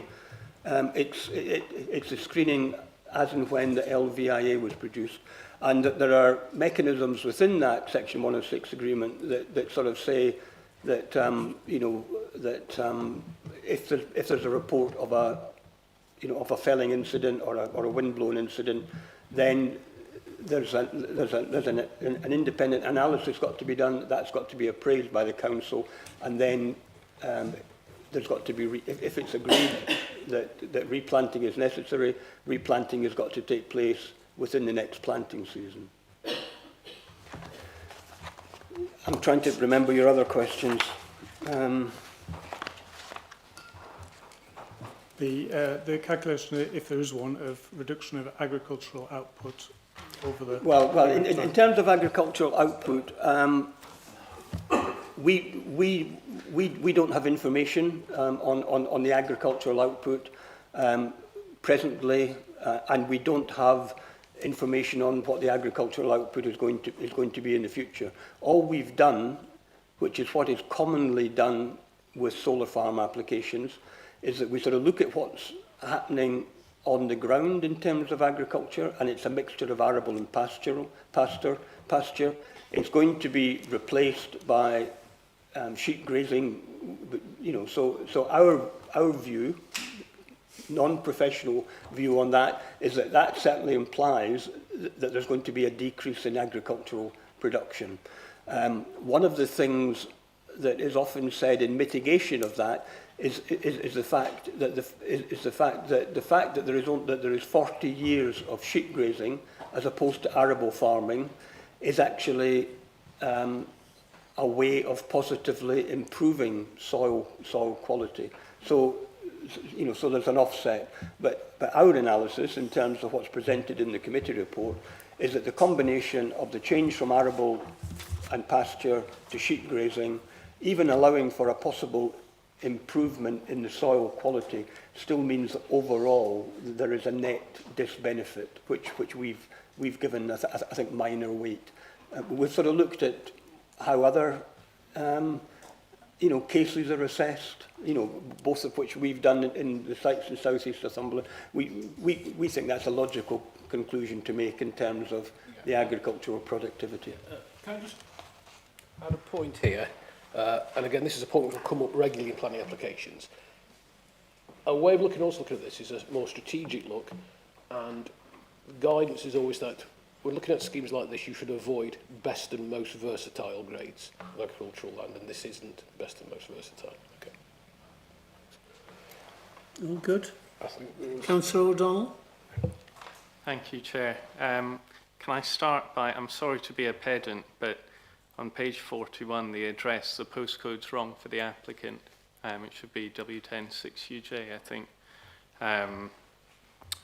'Cause it isn't a London postcode. I just want to revisit the position on the fire access, because I'm not really satisfied that no objection means they're happy, because if we turn to page 47, it says no objections in principle, subject to compliance with the National Fire Chiefs Council guidance. I've got that open here, and as was mentioned by the speaker, at least 2 separate access points to the site to account for opposite wind conditions and direction. Now, I've got the map here of the route. There's one route that goes in, and the 2 diversions, I think, come at about 5 and 7 o'clock. If you had a northerly wind, what I'm asking is, would you be satisfied that that complies with the National Fire Chiefs Council's guidance?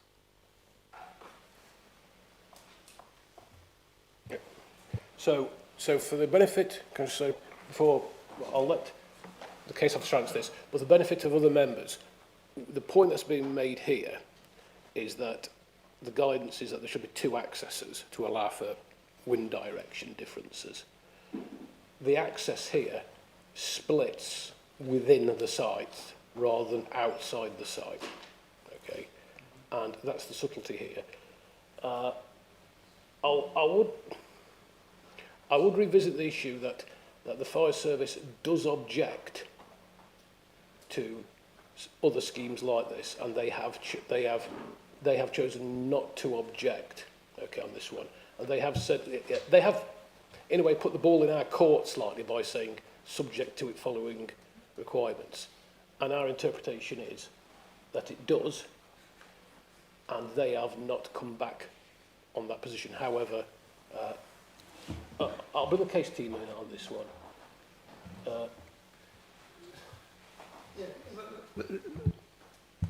I mean, it's what I said earlier, that there has been a dialogue between ourselves and the fire, you know, an evolving dialogue, and on the, you know, on the basis of what the fire service originally said to the original proposals, that they had objections because it was proposing access from the U108 road to the north of the site, which we saw was very narrow and restricted access, so they objected to that. Revised access proposals were sort of then put in, and then they've been updated and revised again by these road widening proposals on the plan that you've seen. I mean, all I can go on is what the fire service put in writing to me, and the fire service have, you know, I've sent the fire service that plan. I've explained to them what is being proposed in terms of access to the BESS. I've explained to them that what is proposed is access along a stretch of private road, which is to be widened to meet their 3.7 metre requirement, and then by tracks across the solar farm to the to field 7, and then split as shown. So they've seen a copy of that plan. They've sort of had it confirmed in words exactly what is proposed, and they haven't come back to me to say that sort of they're objecting. You know, so the implication I make is that they said that they had no objection subject to, you know, if they didn't consider that it was compliant with the fire chief's guidance, they've had several opportunities to actually come back to me to say different, and they haven't done so. You know, so I'm faced with what I've had in writing from the fire service is that they are satisfied that these proposals are compliant with their guidance. So can I just follow up by saying, by asking, do you think they are compliant with the National Fire Chiefs Council guidance? Because they don't give an opinion on that. So I'm asking you if it complies. Yeah, can I just interject here, Chair, if that's okay?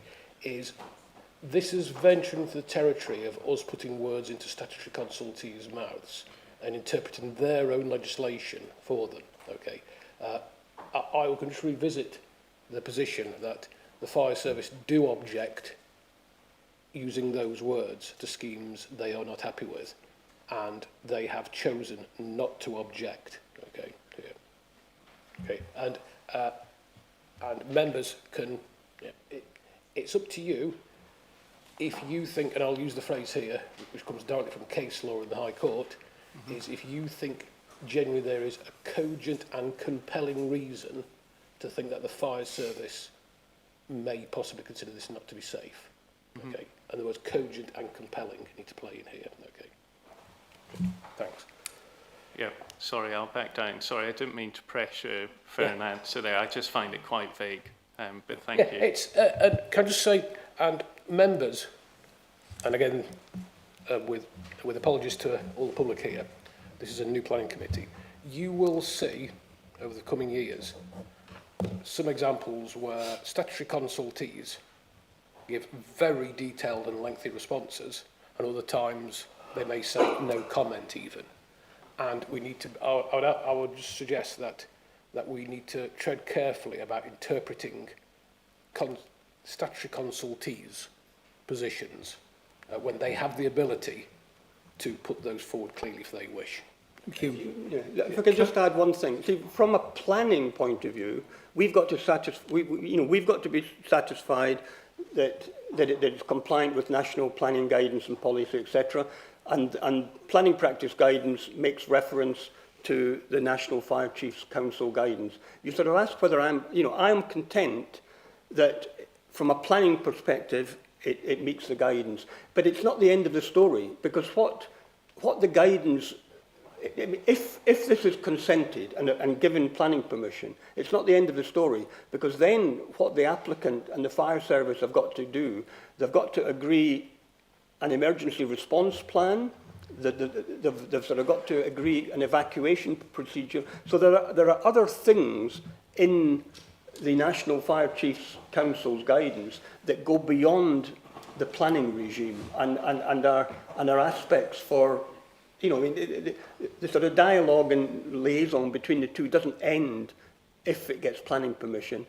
There are detailed procedures and practices that then need to be agreed.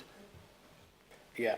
When the base is constructed, etc., etc. Yeah, and again, without this being a revisitation of the training course, the issue is as well is that sometimes statutory consultees in the post-decision dialogue for their own responsibilities end up requiring changes to layouts, and sometimes, and this often plays out with highways requirements, is that there might be a need to come back to vary the application to meet their requirements via Section 73 of the Act. However, at the moment, we have no evidence in front of us to suggest that will be the case. Okay. Councillor Robinson. Thank you, Chair.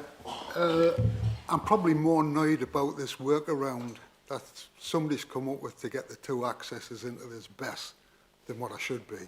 But that ain't my question. My question, Gordon, is, on one of your first slides, you said the power output of this thing was 45 meg, and that it was equivalent to 21,000 houses. Is that the theoretical output of this solar farm? Because the best facility, you said, is 2.5. Yeah. Which is 1,000 houses going off that equation. Well, they're two different things.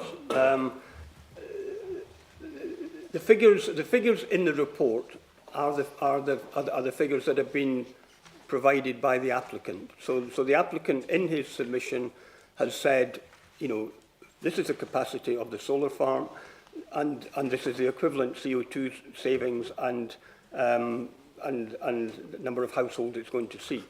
The sort of the BESS is a storage facility. So in other applications that you've dealt with, you've normally dealt with a BESS that has a capacity of 50 megawatts.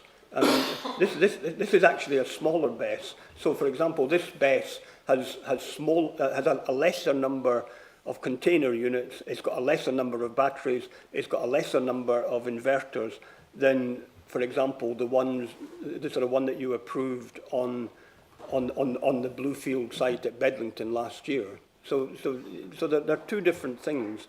I understand that.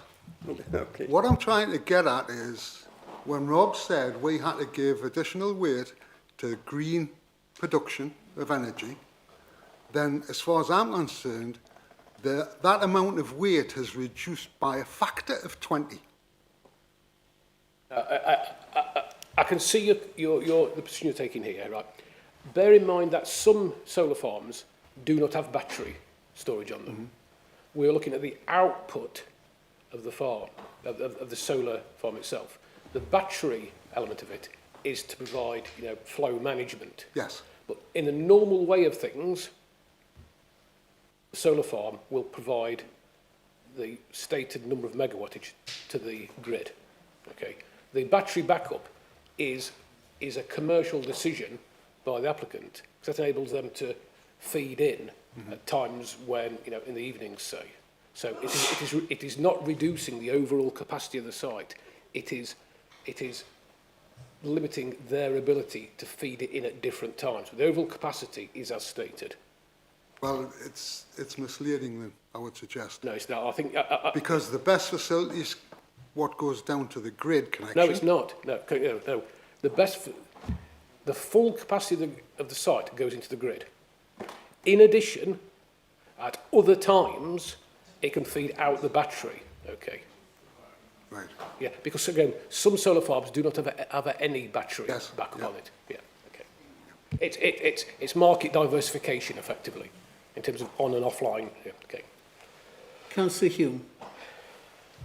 Yeah, I'm just wondering, all the things that we've seen today, they've all been two-dimensional, apart from actually visiting the site.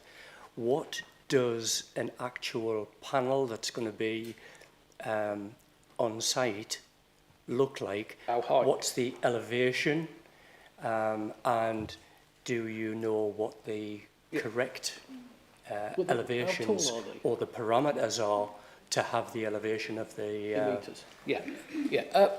of the panels? Yeah, if you're thinking about landscape impact, the arrays will be 3 metres high. From the ground? The ground to the top, yeah. So that's 3 metres. In old money, that's... Yeah, what they will do is they will tilt, they will tilt in the direction, in the main direction of the sun, so... The track with the sun or not? Oh, that's no, they aren't flexible, they're solid, Okay. So these 92,000 solar arrays will be put in at the maximum height above ground. They will be on a frame, and then they will be at an angle. So at the maximum height, they will be about 3 metres above the ground, and depending on the angle of tilt, they might be 2 metres or something like that. So there's going to be grass grown underneath them for the benefit of the sheep. Yes. How is photosynthesis going to get through the panels to feed the grass to feed the sheep? Because I can answer that way. Because the panels are tilted to the most common direction of the sun. The sun obviously acts in other directions at other times of the day. It says that they are tilted towards where the most common is. Yeah. There's also gaps between each. It looks as if it's solid. No, I know. Well, but that's just a diagrammatic, on a small scale. That's why I said these sort of panels are. Kevin's telling me that they're about 3 to 6 meters apart. So in fact, most of this. Okay, a lot of the site a lot of the grass will be naturally exposed to the sun, and you know, otherwise the sort of sheep wouldn't have anywhere to graze. You know, that's it. That's the whole point. It's not just a solid line of panel. It's individual panels that are spaced apart, and then I can't remember how many it is, but it's something like 3 meters between the rows. You know, so they're, you know, if you can see get the that way impression. it's displayed in 2D, it doesn't. I'm sorry if I haven't explained that. So that's clarification. Thank you. Yeah, I'm sorry about that. Any more questions, ladies and gentlemen? No more questions? Would someone like to move a recommendation? Councillor Hill. Thank you, Chair. I'd like to move that we object to the recommendation and refuse this application. Obviously, it'll be the exact wording, but I think if you look at page 46, I think the key point is from the cumulative impact of the proposed solar array on the character of the surrounding landscape is unacceptable and unreasonable in this area of open countryside, and the visual impact and the point that given the proposed location is at the top of a large hill makes it impossible to screen the solar array for communities overlooking the site. So I'm directly quoting from the Parish Council part of the objection, and also the harm to the setting Grade 1 and Grade 2 listed building. I think there are other valid grounds, and if other people want those to be added, but I think sometimes less is more, and I think that cumulative and the harm to the setting is that in a nutshell. I think from the chair, I'd like to suggest that it's more visual and landscape character that are going to be damaged by the imposition of. I think concentrate on that harm to the visual. I mean, there's visual, valid things about fire and aggregate, but I think it's best to concentrate on that strong argument. Chair, if that's okay. And again, this is the benefit of this being a wholly new planning committee. Okay. I think Councillor Hill's framing of a possible reason for refusal is both material and reasonable. What I would say to members, particularly new members, is if you add on reasons for refusal, that could be overcome by the technical imposition of conditions or amendments to the design, then that probably weakens our case. Whereas if you are talking a principle, which is, as per the training, that the landscape harm outweighs the benefit, and for the reasons that were cited, is, again, I'm offering no particular opinion on which way you should vote here, obviously, but that is a reasonable reason for refusal. Thank you. Is that seconded? Councillor Stewart? Sorry, can we just bottom out the reasons first before it's seconded? Obviously, you've mentioned on page 46 cumulative impact, visual impact and harm to the setting of the Grade 1 and 2 listed buildings. Liz, do you want to come in here? Yes, Chair, if I could. I think it's important that we try and get this reason framed properly so that you get a seconder and that the rest of the members understand what they're voting on. There's 2 sites here, Councillor Hill, and what we probably need to do is separate them off and understand whether the comments that you have about the cumulative impact and also the harm to the landscape, do you feel, is your proposal that that's on both of those sites, the north and the south? Yeah, so both sides. So there's harm to the landscape, and also that the mitigation that's been proposed to offset that harm, it doesn't go far enough or would never screen the harm. Is that the sort of further, because that's what the policy asks, is even if you identify harm, if a mitigation's been put forward, is that enough and does that go far enough? So it's the harm outweighs the benefit, notwithstanding the mitigations proposed. Yeah. So. And is that accepted by you, Councillor Stewart? Yes, that's correct. And sorry, Chair, there was another, and I think this is a second reason for refusal, Councillor Hill, which is you've got concerns about the harm to the listed buildings. So we would leave that as a separate reason for refusal. And what you're saying is we've already identified less than substantial harm, but that the public benefit of the scheme doesn't offset that harm because that's the test. Yeah, thank you, Chair. Can I just say, Councillor Hill, are you happy for the exact wording of those reasons to be delegated to the officer? Yeah. I think we understand the concerns of the committee enough already to be able to frame those wordings in. Did you want to speak, Councillor Stewart? Yeah, very briefly, I'm in favour of solar panels, wind farms, hydroelectricity and the like, but it's got to be in the right place, of the right type, the right size, at the right time, and it's, in my opinion, it's not. I'm really concerned about, we haven't really bottomed the fire service, whether they haven't objected to it or they're just going along with that. And I would have liked a greater detail about what the fire service said there, because it's a very remote area. And if anything caught fire up there, it would take ages for any emergency services to get there. But impact upon, the visual impact in that area would be horrendous. Thank you. Anybody else wish to contribute to the debate? Councillor Swinburne. I disagree. I would have voted for this application. I was pleased that we had a site visit today because actually trying to understand a site like this is very difficult without actually being there. So when we looked at it in April, I was not confident. But having viewed the site, it's interesting because the western part of the site, virtually nobody will see at all. It is completely surrounded by trees. And as we heard, that mitigation will be there pretty much for the 40 years.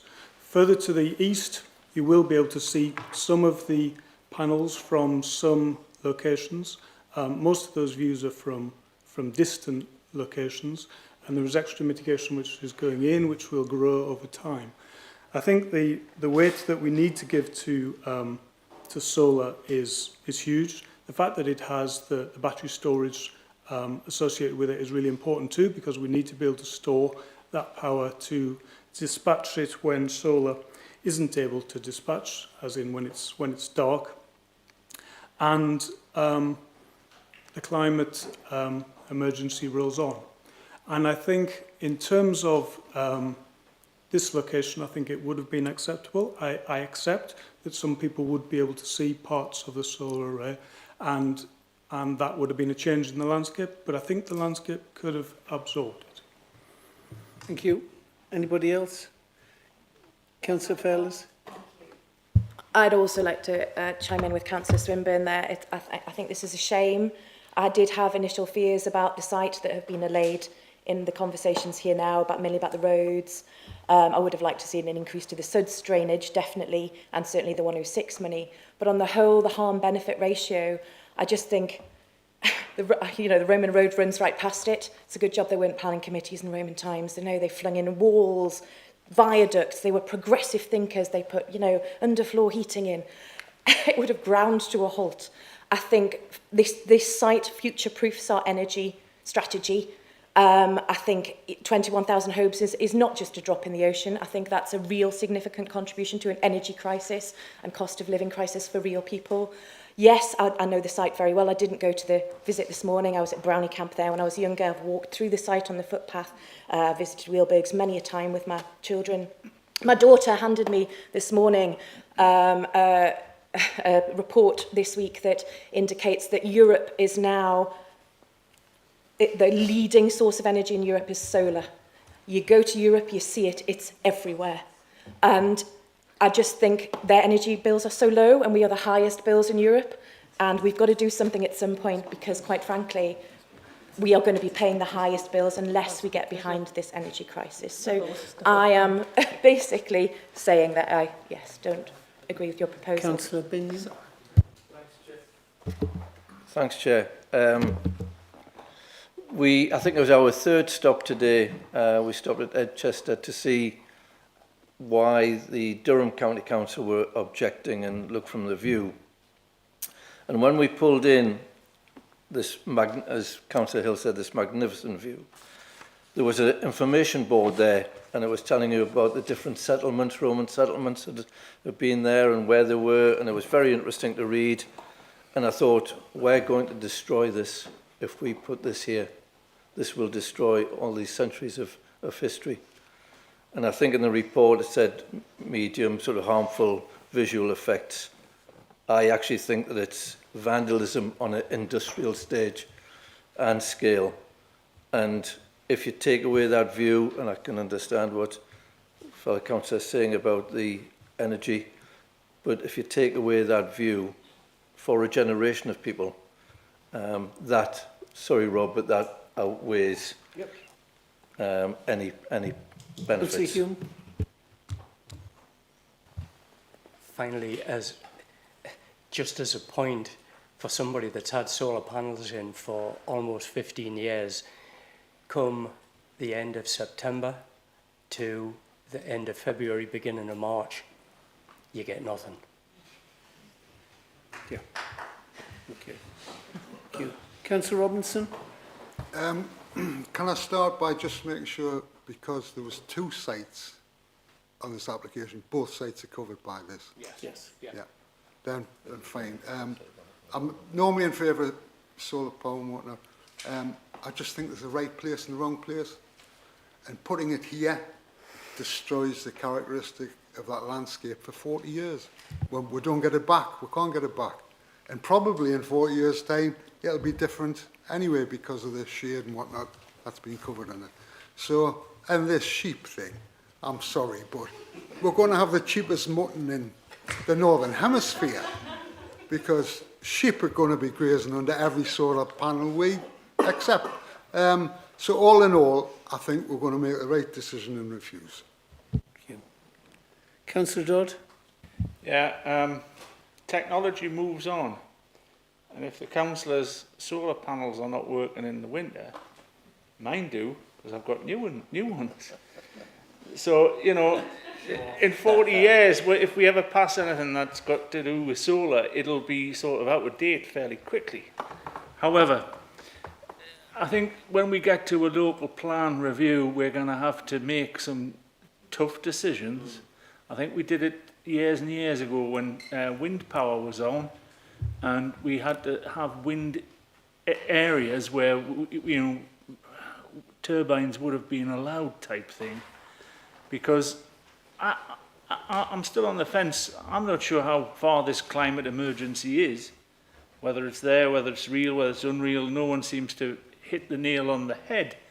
However, there's only one sector that's growing in agriculture, and that is actually the sheep sector. I think you need to work out that one out. Why? But that's one of the growth areas. So maybe, you know, as a farmer, when we keep on taking land away and the country population goes up, we're going to have a problem somewhere along the line. We probably won't see it, but there's going to be a problem. Thank you. From the chair, I'd just like to say I am against your proposal. I am with Councillor Swinbank and Fearless Aitken. I do think this is a good scheme. This was a former open cast site. Yes, when we visited today, it is a lovely landscape, but it's been recreated. It's been, you know, it's had a makeover. And it was an industrial landscape in the past. And when I arrived on the site visit, I thought, wow, all these blocks of trees, conveniently planted, this is going to hide the solar farm. It really is. It's going to help it blend into the landscape that's there. I didn't think it was an obtrusive site. Government is pushing renewable energy, and, you know, I think we need energy security. I think this is an opportunity lost. I've heard all the peripheral arguments why we must turn it down, but I think we're missing a big opportunity here. I think this should have been a solar farm. Thank you. Ladies and gentlemen, all those... Oh, sorry. Councillor Hill, would you like to close the debate, please? Thank you, Chair. I'll be very quick. We've had a very good airing of this, and I think it looks like everyone's sort of made their mind up. I would just say that, you know, when we have this harm-benefit argument, sometimes it's very close, right? Yeah. But for me, there wasn't much going for this. The harm was substantial. And I think with respect to the people who are opposing my motion, I mean, you would never say housing automatically should be granted planning permission, even though we need more housing. You'd say, well, I mean, it depends on where it is, and the height, and everything like that. I think the only argument for this, and I can support this, is if you say solar farms should be granted whatever, wherever, full stop. I can't support that argument. That would be the only argument for it. I think this setting, we can't emphasise enough. My colleague's just saying it looks like Bronte country, not Jane Austen. But it was just stunning, and it would just be so wrong to approve this. So I hope everyone supports, or most people support my proposal. Yes. Chair, can I just, so the motion is to refuse the application, and this, can you just summarise the reasons? I think you said there were two, and so the detailed reasons will be delegated to the officer, or the detailed wording rather. We will check the wording with the chair and the director of planning, but the two reasons, members, are landscape harm, that's both to the north and the south sites, and harm to the listed assets within the vicinity of the... And I'll leave it up to you if you wanted to add, because it is important to have the strong arguments, not throw in extras, but if you wanted to the point, because the Woodland Trust about the deterioration of an ancient woodland, if you want to use that wording, but I'll leave that up to you. I think you go with it. So that really is almost a third reason, so... No. But yeah, no, right, right. Advise not. Okay. Ladies and gentlemen of the committee, would you raise your hand if you're in favour of Councillor Hill's motion to reject this application?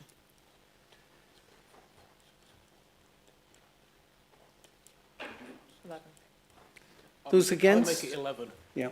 Yep. 11. Those against? 4. That motion is carried. Thank you. Can I just have a break? A break, if it's all right. Ladies and gentlemen, we'll have a comfort break for 5 minutes.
missing.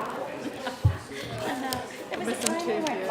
Are we? Which two? Rose and Elliot. Because if they're not here, do you want me to just quickly nip outside? Would you? Just sing in there.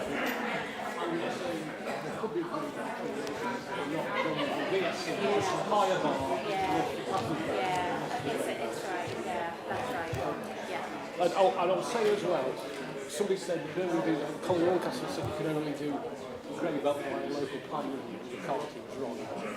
I don't say that. Oh, yeah, I know. Yes. I know. To the crowd.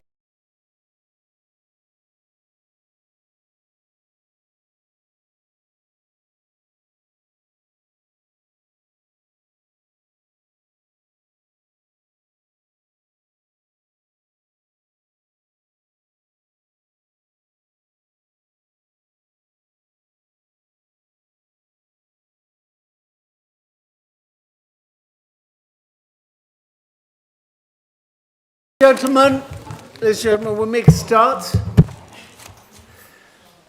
The next item on the agenda this afternoon is regarding Stannington. This is a full planning permission for a service station and rest area, which consists of a cafe, a farm shop, 18 two-bed holiday lodges, 2 one-bed holiday lodges, 63 car parking spaces, including 8 disabled bays, 2 mobile home parking, 8 motorcycle spaces, 14 bicycle parking, EV charging points, photovoltaic array, a forest and toddler playground, and associated landscape improvements. And this is land northwest of the filling station, Station Road End, Stannington. Ryan Soulsby is our planning officer, and he's going to take us through this application. Ryan, over to you, sir. Thank you, Chair. There are sort of several updates to members ahead of the presentation. 4 further objections have been received following publication of the officer report. These have been distributed to members ahead of the committee, so hopefully you've all had a chance to sort of review those. There's to be minor revision to some of the conditions set out within the report. In terms of the approved plans condition, condition 2, approved drawing number 4 relates to outfall options. That's included with the within the appendix of the drainage strategy approved under number 2 in that condition, and therefore that element can be removed from the approved plans condition. The off-site active travel proposals plan listed at number 23 is to be updated to revision E rather than D. The roof plan listed at number 26 is to be removed, as this is just a duplication of the roof plan listed at number 6. There's also to be a revision to condition 27 relating to mine gas control on site. Within this condition, it relates to mine shaft remediation secured by condition 16. However, this is to be secured via condition 17. Therefore, condition 27 will be reworded accordingly. And there's also to be minor revisions to conditions 40 and 41. I'll just read those out. So the updated condition 40 states, prior to first use of the cafe and farm shop hereby permitted, a report/statement shall be provided to the local planning authority for written approval, demonstrating that a minimum of 10% of the goods sold within these elements would be from local farms in a 10-mile radius to the application site. Following written approval, the development shall adhere to this approved document for the lifetime of the development, with mitigation measures also demonstrated to reflect changing circumstances. And the minor rewording of condition 41, prior to the construction of any holiday lodge hereby approved, a detailed plan shall be provided of the proposed play area within the application site for the written approval of the local planning authority. This plan shall demonstrate the siting of play equipment within this area and shall also include a maintenance schedule for any equipment which requires repair or replacement covering the lifetime of the development.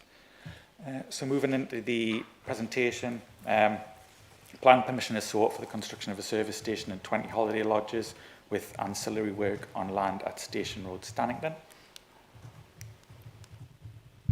The application site is located towards the western end of Station Road, Stannington, previously comprised of a petrol filling station and residential bungalow. The site bounds the A1 highway, which runs along the western boundary, whilst the Great North Road is located to the east. The site currently comprises of hard standing and mature tree planting, which we saw on site this afternoon. Trees are to be removed to facilitate the proposed development. However, the majority are to be retained, with additional planting proposed to increase the soft landscaping provision at the site. The existing and proposed site plan show the site as per the existing arrangement and following the proposed development.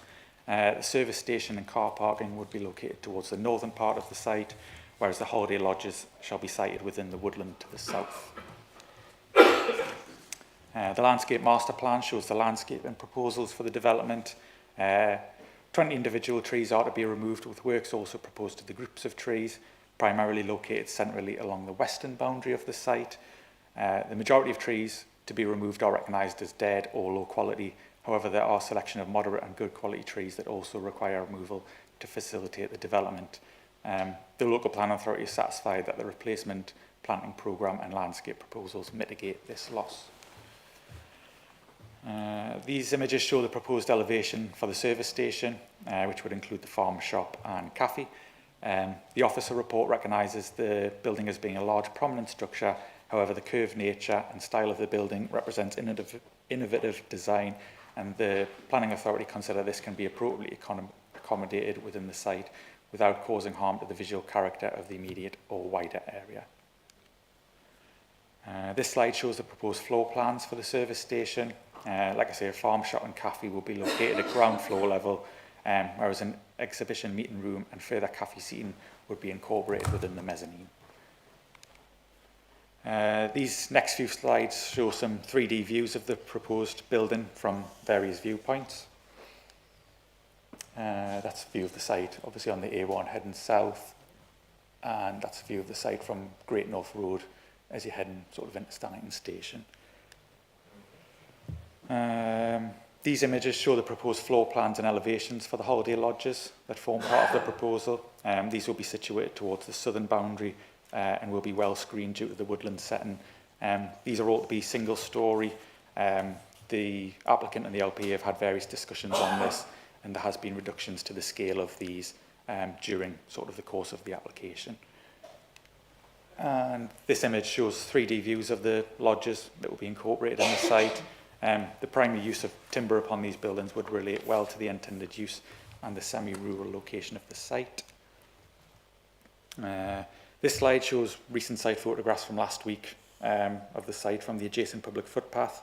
As sort of noted on the site this morning, a caravan currently resides on the site. However, this has not been granted consent for the siting of the land, nor does it form part of this submission. These images show the site from the adjacent petrol filling station and a north-facing view of the site from the adjacent A1.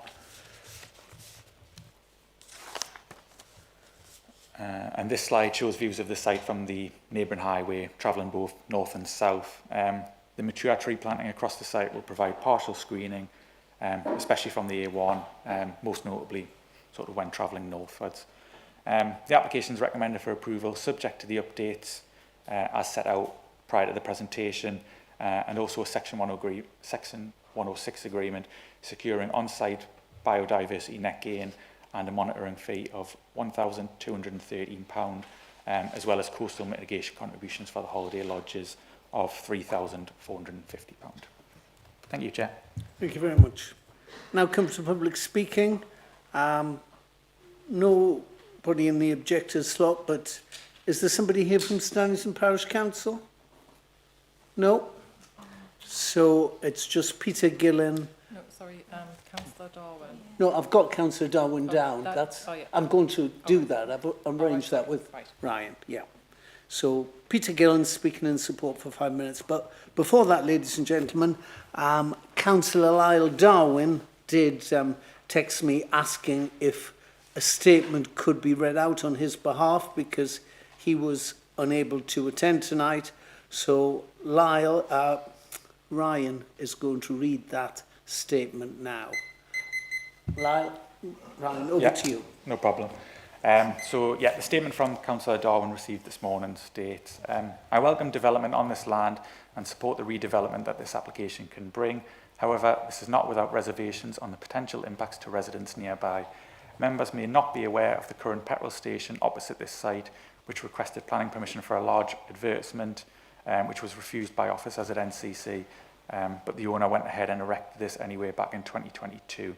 I bring this to the attention of members as eventually this was remediated, but more so to make members aware of policy QOP2 of the Northumberland Local Plan, which states that development will be required to provide a high standard of amenity for existing and future users of the development itself, and not cause unacceptable harm to the amenity of those living in, working in, or visiting the local area.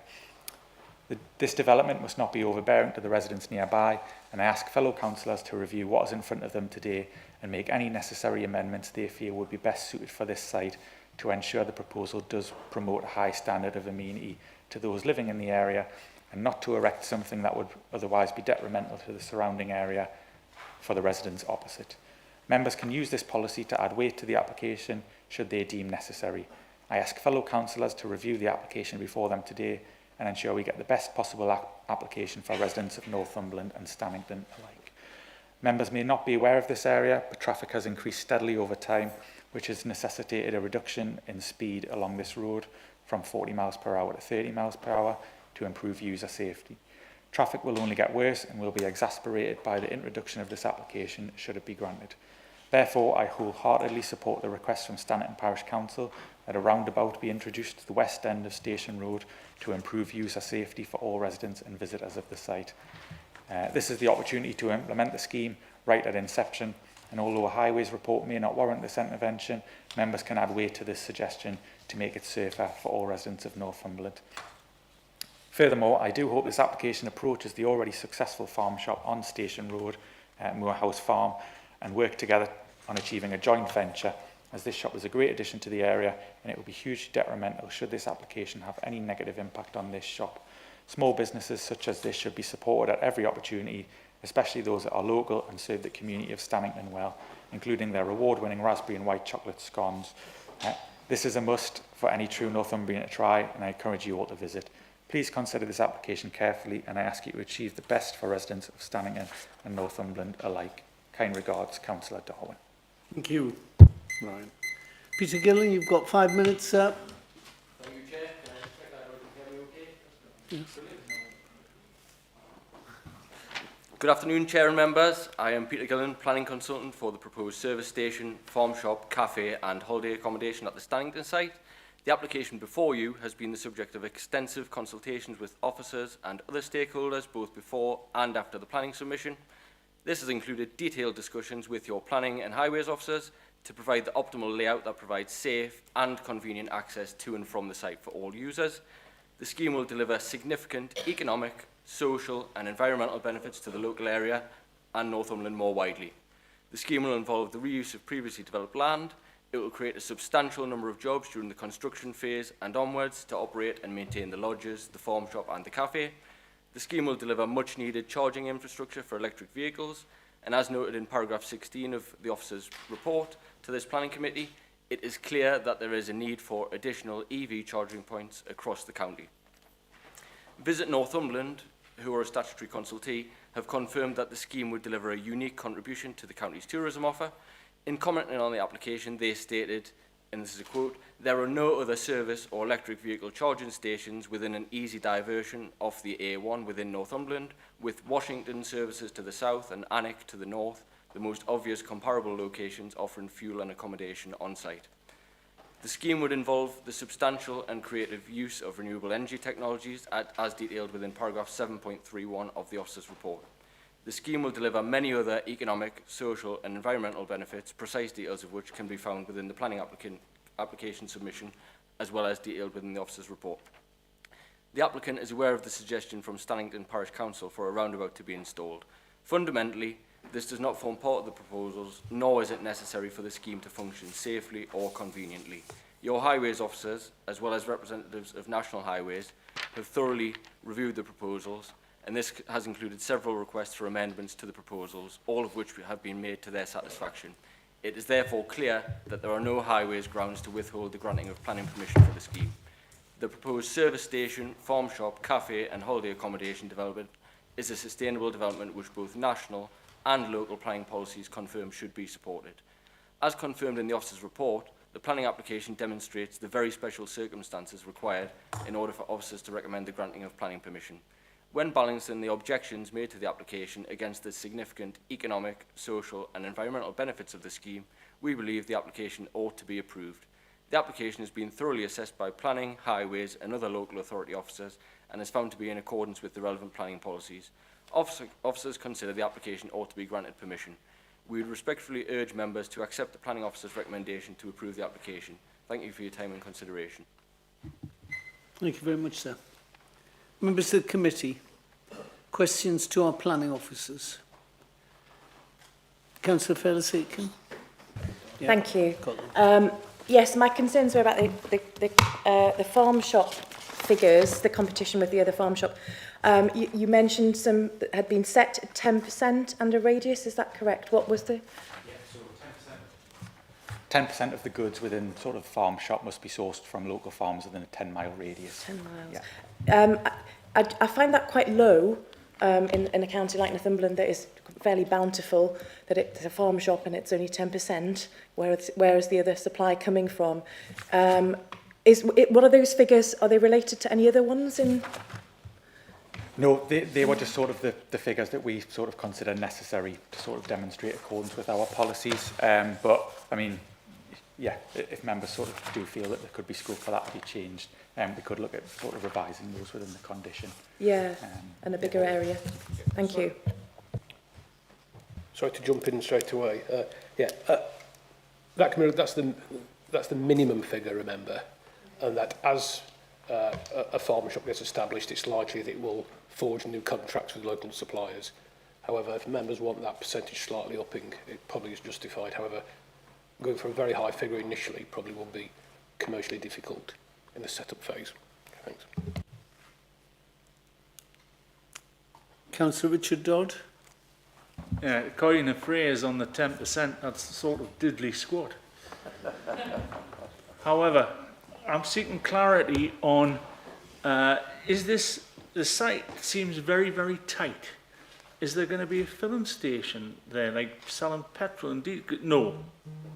I was going to say, because there's a one over the road and there's planned applications and there's a new one down the road here. So that answers that one, because both John and I were a bit unclear. I do welcome this, but it just looks a bit tight for a sort of leisure service and holidays and all that. That's my initial opinion, but I think John and I had this discussion. We go back to Castle Morpeth, and I remember when this initially got planning, I think it would be 2007, 2008, and everyone was jumping up and down saying, wonderful, because it had been derelict for a long time. Granting permission doesn't mean to say it's going to happen. It's a long time since then, and it was classed as an eyesore. So that's the question was answered, but that's the sort of statement. Sorry to make a statement in questions, Chair. Councillor Benyon. Thanks, Chair. Mine was, I've got two questions, but fairly similar lines. I remember when it was a petrol station and a transport cafe, and it was a transport cafe because the car park didn't have the trees on it then, obviously, and there was big heavy goods lorries. But it still seems a small space for everything that's planned to go in there, and it does look very, very tight. And there was, when we were in Castle Morpeth, it was granted permission for a hotel in the shape of a castle to sort of blend in with the Northumberland theme. But my main concern, and I did speak to Ryan about it, the access where it's going to be to get into the site, I'm not so bothered about whether the residents want the roundabout. It's when you come off the A1, the cars come off there at quite a speed. Now, I know there's a couple of houses down there, but you very rarely see any transport going down there. And my concern is getting vehicles in, especially if there's bigger vehicles going into that site, with vehicles coming down at a rapid rate of knots from the A1. I've got grave concerns about that on the highway side.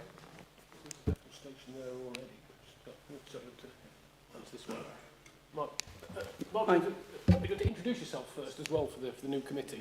Hi, I'm Michael Patrick. I'm manager of the Highways Development Management Team, to which respond to colleagues in the plan on highways issues.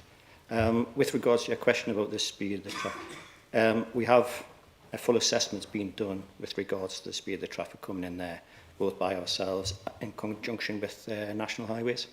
Road safety audits have been undertaken, adequate visibility is going to be provided, so we're satisfied there's sufficient visibility for the access and there's adequate safe stopping distance for vehicles coming off the A1. Can I just, which is great, can I ask what extra signage, because most people think that obviously you don't, unless you live down there, you don't turn that way, so obviously there's going to be a lot of extra signage. Yeah, that comes in all as part of the scheme. A road safety audit has been undertaken and elements like that do get addressed. And there's been a liaison between ourselves, the developer and National Highways to ensure that any issues that we felt were going to be there are overcome. Thank you. Councillor Hill and Councillor Ball. Councillor Hill. Thank you. I had two questions. One of them has just been answered. It was just clarity on the section 106 does look peanuts. Is that the maximum we could ask for realistically? Yeah, sort of they're the fees that have been sort of calculated from our ecologist as part of that. So the section 106 will be securing sort of biodiversity net gain and the sort of relevant monitoring fee, which has been calculated at 1,230, and the coastal mitigation contributions. Coastal mitigation contributions are set at a fee of sort of 615 per unit, but this is reduced on sort of holidays due to a vacancy rate. So it's around sort of 56%. So that's sort of why the coastal mitigation sort of contributions have been reduced. So it's at 3,450. But yeah, those figures have sort of been confirmed by our ecologist. I've gone on about this mysterious, strange coastal mitigation. I won't go on about it now, but I mean, you'd think something like this, a big development, and when we were in the site today, you did sort of, that is a very busy road, and you get the point about highway safety. You'd think that we could ask for money to contribute to some highway improvement, at least some signage or something, but I'm presuming the answer is no. And it's a whole question about the way that Section 106 works. The actual signage, if it's required, will need to be provided. Just to be really clear, the Section 106 isn't an attempt to get as much money as possible from the applicant. It's an attempt where we've identified impacts, and this is a test. Where there's an impact, what is required to address that impact? And both those two measures are required to be addressed as part of the application, and they've been costed. And it isn't on a profit basis, it's on a cost basis. Yep. Happy, Councillor Hill? No. Yeah. You can ask in a planning application for what's reasonable. And of course, our planning officers haven't worked out what is reasonable. It's a set formula, so yes, it's well, a exactly. wider debate. So you can't ask for the sky or megabucks, I'm afraid. Yeah, just to be clear, Section 106 contributions have to follow the same statutory tests as planning conditions. You know, necessary, proportionate, related to the site, all those issues. Councillor Ball. Thank you, Chair. Just a couple of questions were regarding highways and parking. So with regards to highways, we know that the increase of traffic year on year are the assessments that have been done at the current rate or projected rates over the current term, because obviously this will be an attraction within itself. People do like to go to these kind of facilities. If there's a nice play park, people, especially during the summer months, will be heading there. So that's my first question with regards to the assessment. My second question is regards to the parking. There's only 63 bays. Do the lodges have their own separate parking spaces, or is there 63 bays minus 20 lodges worth of car parking? And then what happens with things like staff parking as well? Because there's no way that this site can be serviced without staff travelling by car in the most part to this site. And just with regards to the deliveries as well, because I'm just thinking if there's only that space for parking, deliveries will have to come in for the farm shop your linens and things will have to come in, all that kind of stuff. So how will the site be serviced? Because I do worry that 63 bays isn't really that much for a site of this size. Thank you. With regards to the parking spaces, yes, there is parking spaces separate for the lodges next to those. With regards to your first question about the assessment, start off with a baseline of now, when the assessment was done, and then do an assessment with the development plus 10 years. So, and similarly, in 10 years' time without the development for a comparison. So yeah, we have taken into account traffic movements in 10 years' time. Staff parking. Slide 35.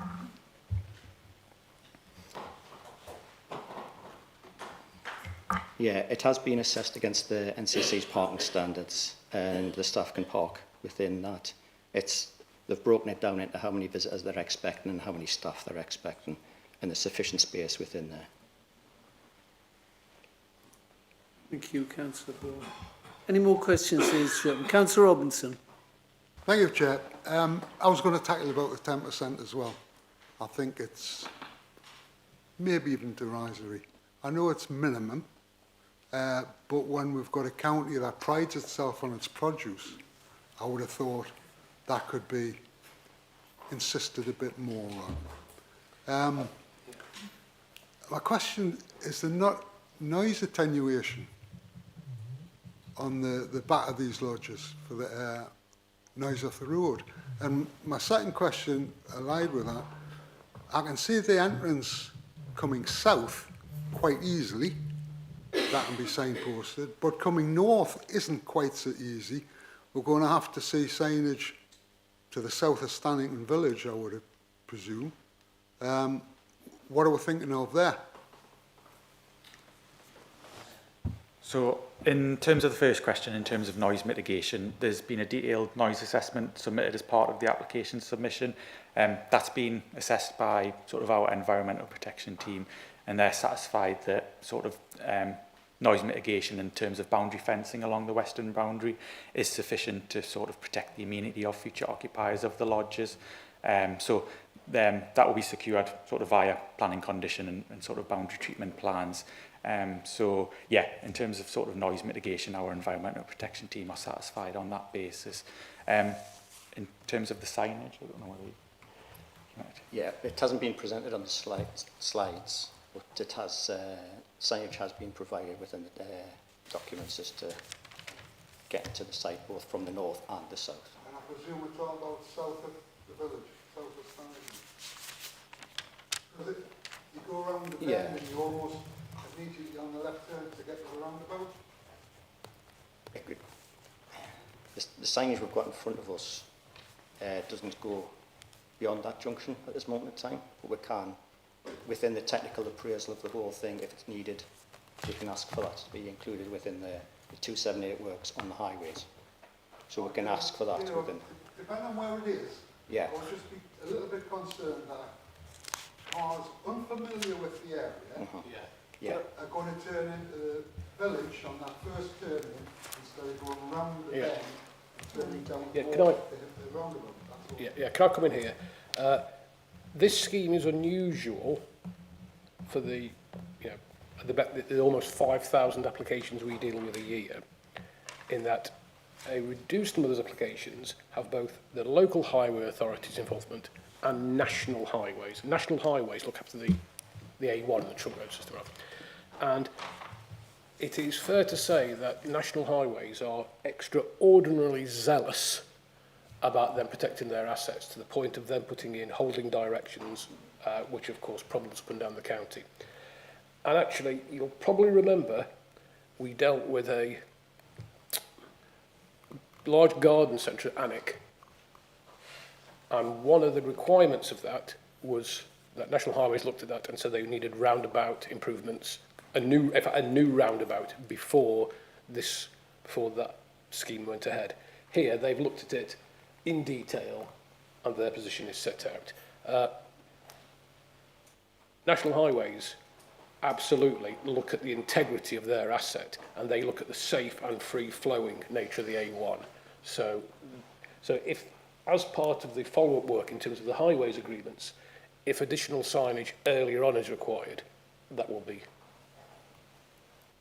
be implemented via other routes than the actual planning conditions, because we can't put conditions on things which fall out the red line boundary. That's come through the highways, the legal agreements.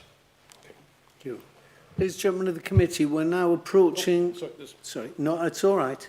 We're now approaching 3 hours meeting, and I'd like someone to move suspending standing order 5.4 to allow the meeting to continue. Yeah, and I've seconded as well. Yeah, everybody in favour? Thank you. Yes, a question? Thank you, Chair. I just wanted to ask about the materials of the main building, because obviously it's going to be very obvious to everybody driving, certainly driving south. And from the documents, I wasn't clear what actually the materials are, other than the kind of windows along the top and at the front.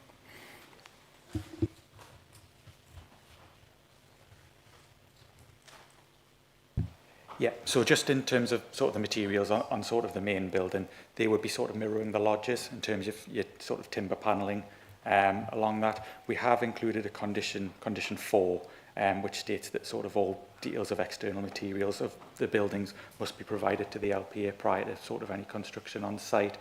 So that would ensure that we sort of retain a level of control over the external materials prior to the commencement of any development. But from sort of the supporting evidence provided in the statement, there seems to be sort of a mirroring of the proposed building with the proposed lodges on site and that external timber appearance.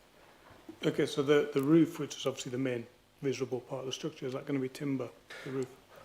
Well, in terms of sort of the I don't know whether I could maybe put the presentation on. So slide 38.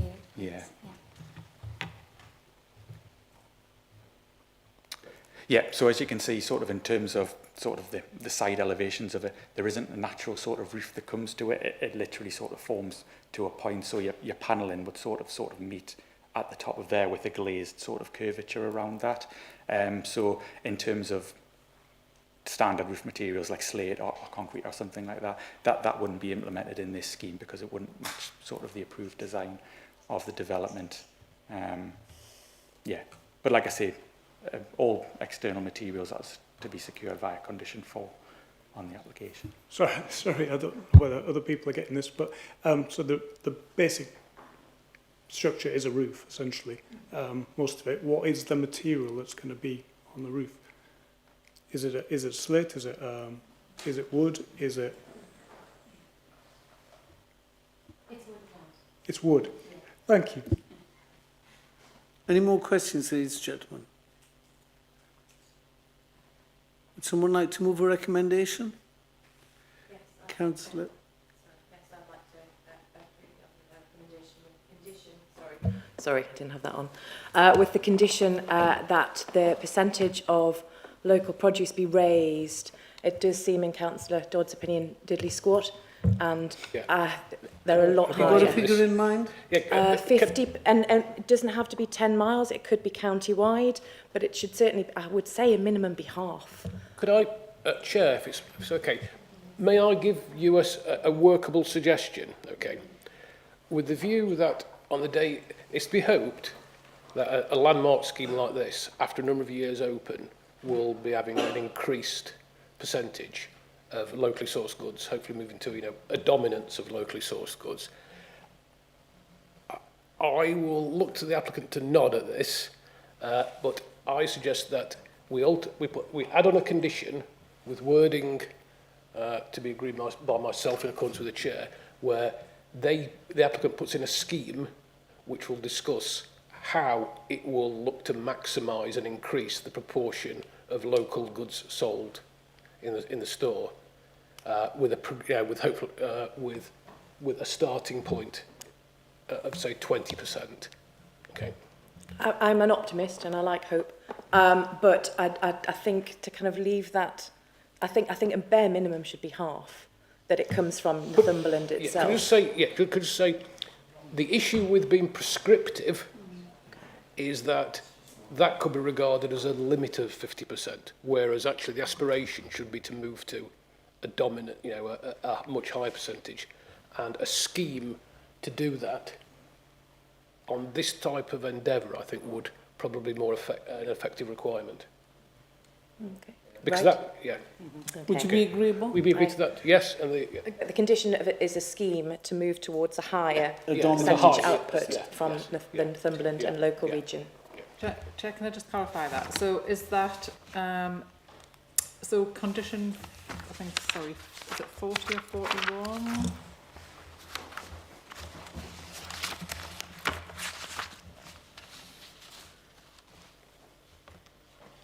So condition 41 refers to 10% at present. Oh, are you scrapping 41 or rewording it? Rewording it. Right, so it's approving the application with the amended conditions, which were 23, condition 2, 26, 27, and 41, and 40 to be reworded to include a minimum of 20% and the requirement and for a scheme yeah. to be a written scheme to be submitted and approved and implemented. Yeah. Can I just say with the wording to be delegated to? Sorry, it needs to. I think there's some confusion on the condition. It's Right. condition 40, and it doesn't actually mention the percentage. I suspect It was amended. it. Oh, was Yeah. right. Sorry, my fault. Yeah. Okay. Can I just for wider understanding of where we're going on this, it is a long way to travel from Northumberland, but the first of the new generation of motorway service station is Gloucester Services. I don't know if any of you visited it, which has now it uses some of the same design theories as this one, and that has a farm shop which sells now, I think, an almost complete range of local products, but it's taken it some time to get there. So, and that's what I'm hoping that this would aim for here. Okay. So just to clarify, it's approved with the amendments to the conditions which Ryan read out, save that 40 will be amended to a minimum of 20% with a scheme to be submitted and approved by the council with that exact wording to be delegated to the officer in conjunction with the chair. Yeah. Okay.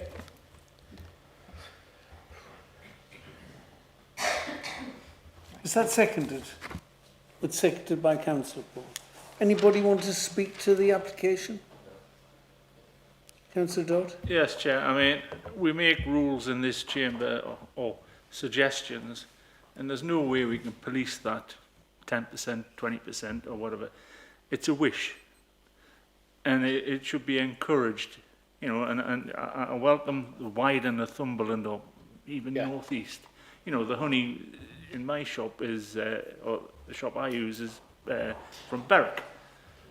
So it's the only sweet thing that comes out of there, but anyway, she knows I'm pulling her leg. This site has been derelict for a long, long time, and something needs to happen. I think John and I have discussed this because we've seen it times before, and it does feel and look a bit tight. So that's my only concern, but I'm happy to support it. Thank you. Any other comments? No? All those in favour of... Oh, sorry, Councillor Robertson. Sorry, can I just take issue with Councillor Dodd's comment there? You make suggestions and they're not released. This is a condition of a planning approval, and as such, it should be policed, and it should be stipulously policed. Yeah. Yeah, Chair, can I say... and that's why I was mooting the idea of a scheme rather than a 10% or 20%. Because as part of the scheme, we can require an annual submission confirming the amount. Yeah, say for the first 5 years, something like that. Yeah, okay. Thanks. Fine. Yeah. Councillor Pelisic, anything else to say, or...? Yes, it looks tight, but obviously the parking moving to the chalets, I think lays that fear. I like the design, I like the EV charging and the infrastructure going in. Yes, that's why I'm supporting this scheme. Good. So that's moved and seconded. Everybody in favour of Councillor Aitken's recommendation? Unanimous. Okay. Well done. Thank you.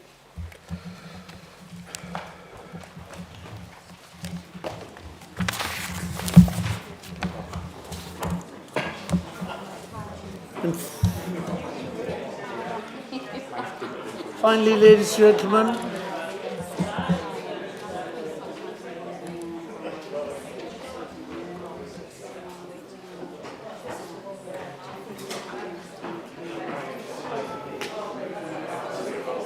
right, ladies and gentlemen, we go on to our final application this afternoon, and that is for the Maltons, the Theatre and Cinema, Eastern Lane, Berwick-upon-Tweed, part demolition, alterations and extension to the existing theatre with other ancillary works. John Sharp is going to speak to this application. John, over to you, sir. Thank you, Chair. Good evening, everybody. Where am I? Excuse me. Is this thing on? Just a couple of updates. Sorry. Just a couple of updates to give you before we get started with the slides. Firstly, the number of contributors has crept up since the committee report was published. Now stands at 162 objections, 8 neutral and 254 in support. No new issues have been raised that haven't already been covered in the report, though. In addition to this, the committee report notes the existence of a petition urging the Maltings to reconsider the design of the proposals. At the time of publication of the committee report, the petition carried approximately 950 signatures. That now stands at 1,018, or it did earlier this morning when I looked. It is important to note that this is not an official NCC petition, but one that was set up by a member of the public on the change.org website. I understand you'll be hearing from Dr. Smart in due course, who set that up. Since the committee report was published, the applicant has requested some minor tweaks to a couple of the proposed conditions. Condition 11. It is proposed to substitute the words commencement of construction for works above DPC or ground level. This is to enable substructure works, foundation, drainage, etc. To be carried out as soon as the demolition works are complete, without having to wait for details of facing materials to be discharged first. And condition 27 currently reads, prior to commencement, details of all intrusive excavations shall be submitted. That's to be substituted with prior to commencement of any intrusive excavations required by the development. Essentially just knocking the can on down the road a little bit. Chair, if we could delegate those changes, that would be appreciated. Right, I don't propose to go into any great depth here. The main issues are addressed in the officer report before you, so I will get on with the slides. Is it up or down? That way. So yes, location plan there, as you can see, just in the centre of the site with the red line boundary, is the existing building.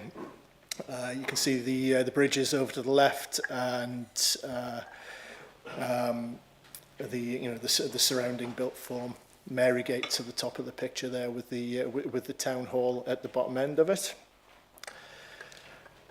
This is just an aerial view of the same. Hopefully you can make out the red line boundary there. So it's just the constraints plan. So the yellow area is the area of the site within the red line boundary. All of those blue buildings are listed.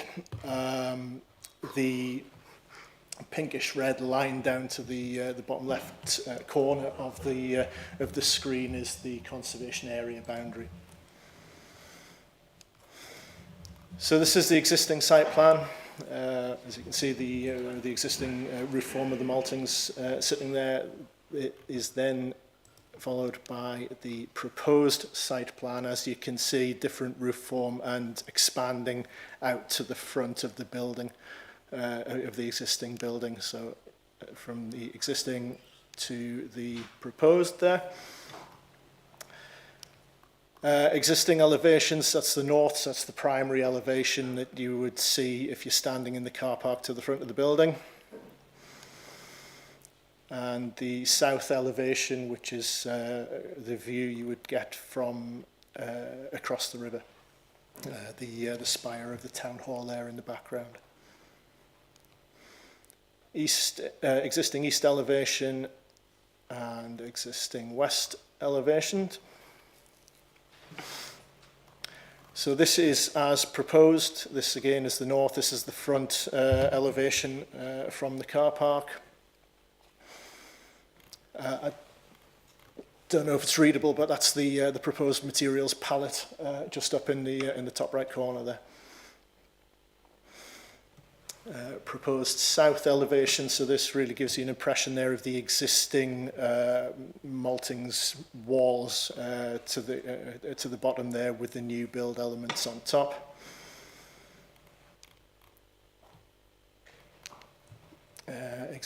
Proposed east elevation and proposed west elevation. We then have a couple of like townscape sections, this just showing you from across the river again, so you can see Berwick Bridge just down to the left-hand side there, the town hall behind.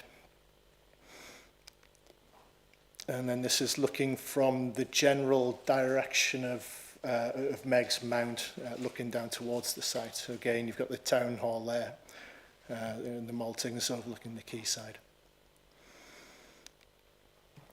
Proposed floor plans, I'll whip through. This is ground level, so right down at quayside level, where the proposed new entrance from Shoe Lane would be.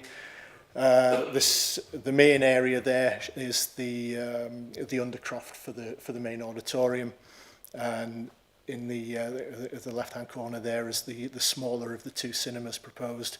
The rest of this is filled with quite a lot of plant and behind general stores and wardrobe and so on for the main auditorium.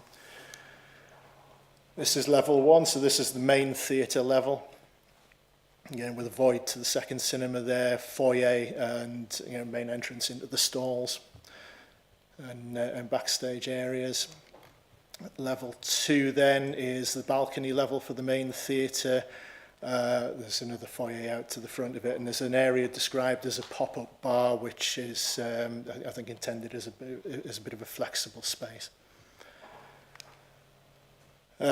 Next floor up, level 3, is the void above the cinema, the void above the theatre, backstage areas, and control rooms and audio and technicians rooms associated with the main auditorium. Level 4, this is the car park level, so this is the main the main public space, if you will.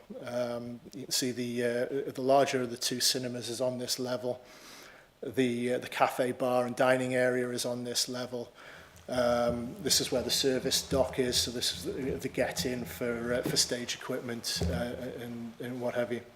And as I say, to the top there, the main ramped and stepped access to the main entrance at the front. Above that, then you've got rehearsal room and meeting rooms for the theatre, and then the voids above the various other facilities. And then we're up onto the roof, showing the arrangement for all the plant.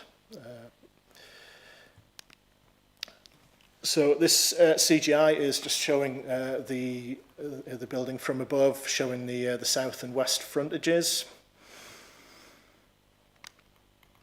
Proposed section through the building, just giving you an idea of the layout again.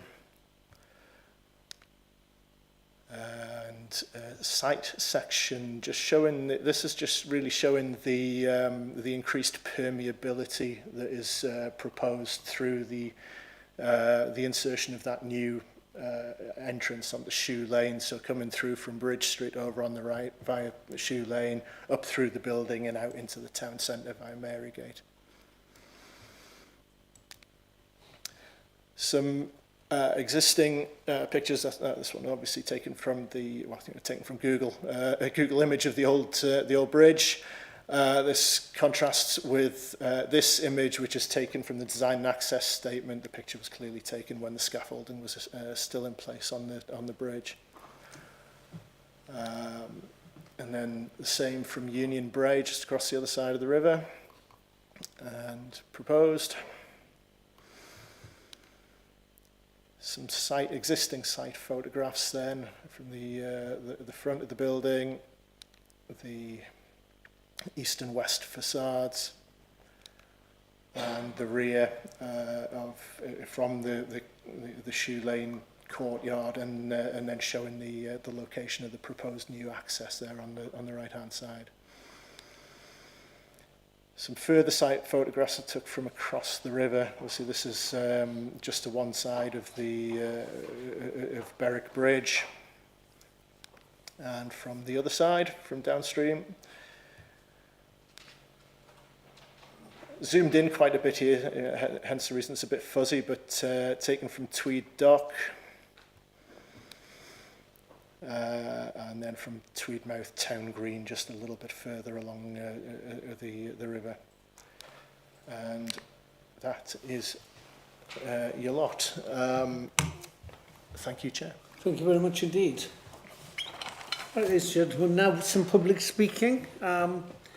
We've got Dr. Julian Smart speaking in support of the application. We've got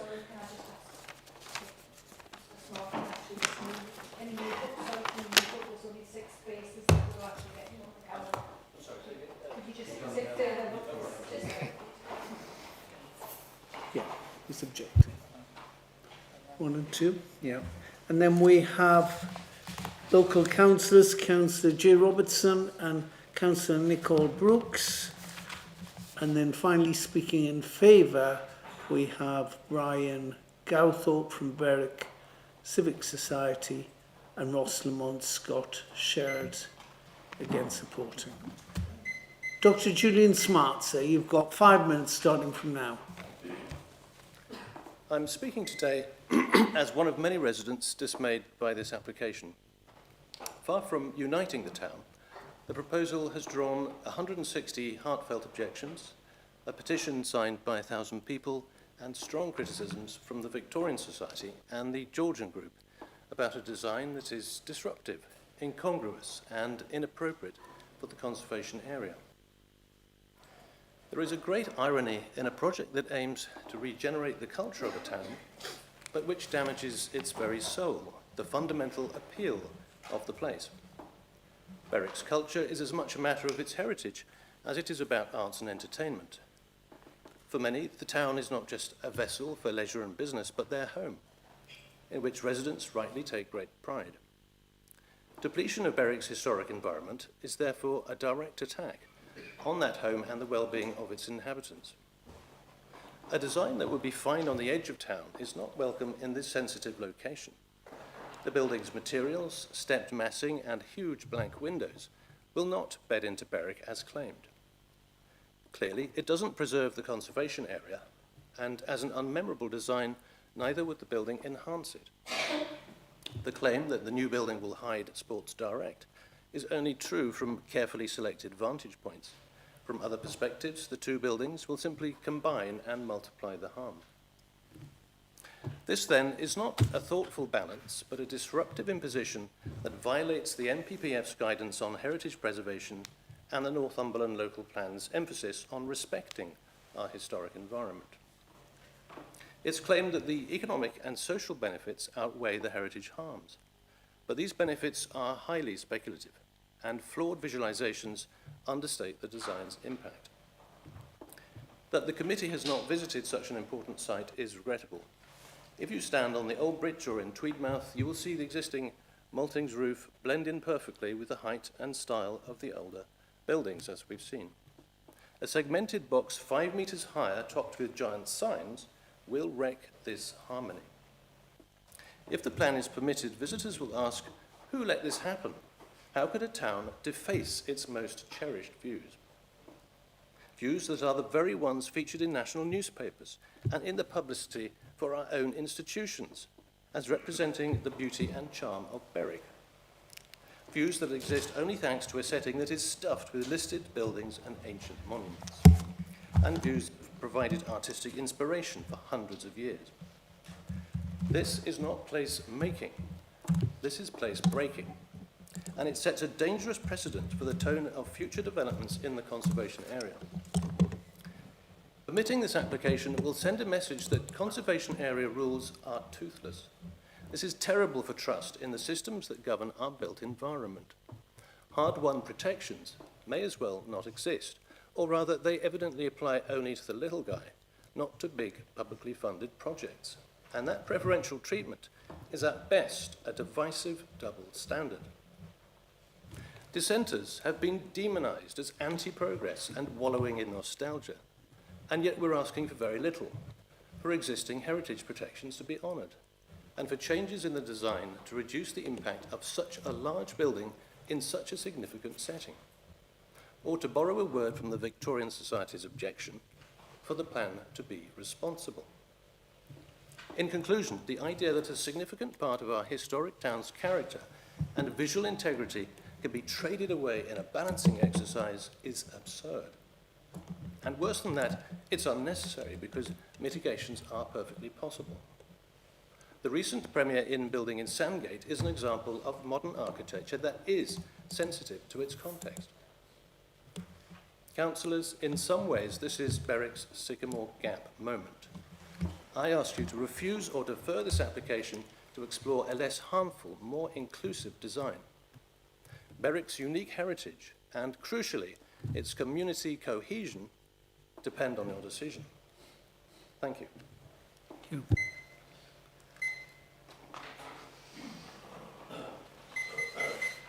you. Who's going to speak first, Councillor Nicole Brooks or Councillor J. Robertson? Mr. Robertson, is it? Yes.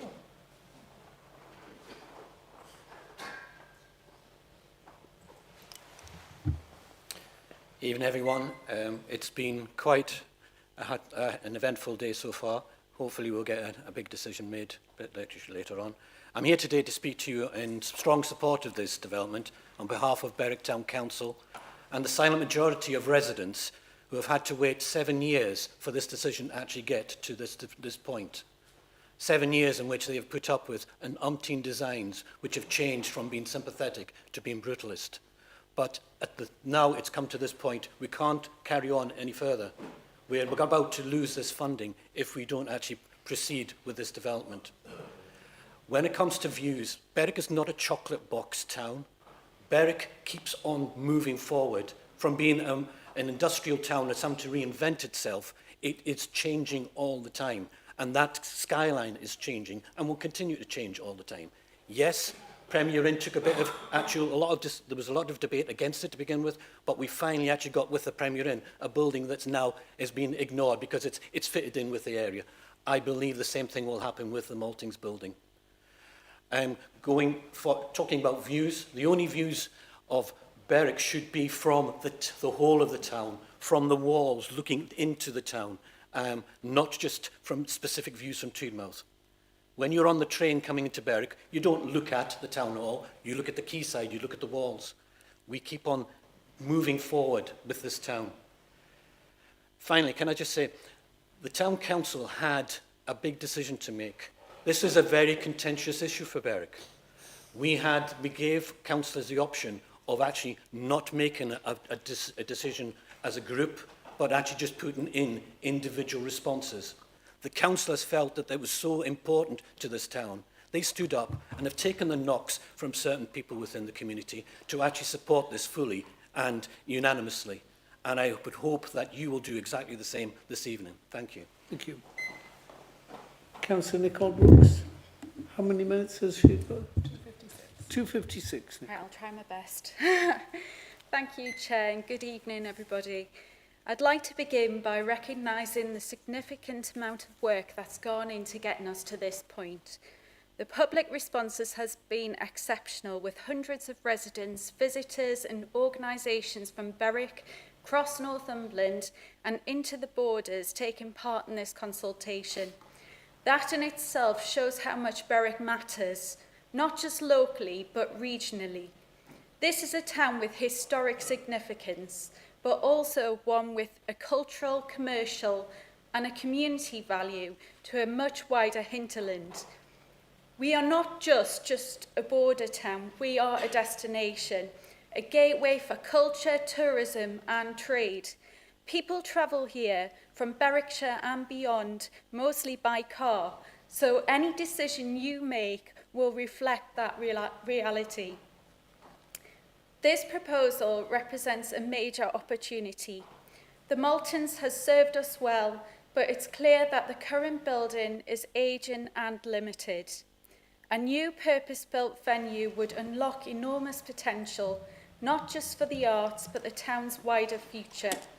It would give us a place to train, to perform, to gather and to grow. It would bring back energy and investment to the town centre, support local businesses and help Berwick become a thriving year-round destination, not just in summer months or festival weeks.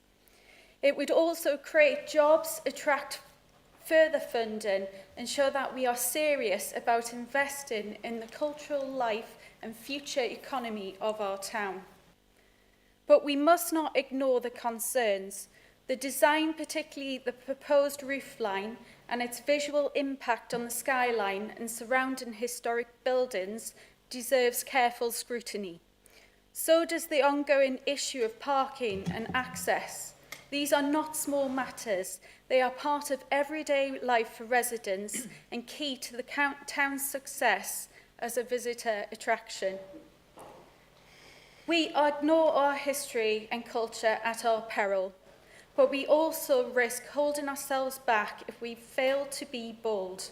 Let's not cut corners to make a budget or be timid in our vision either.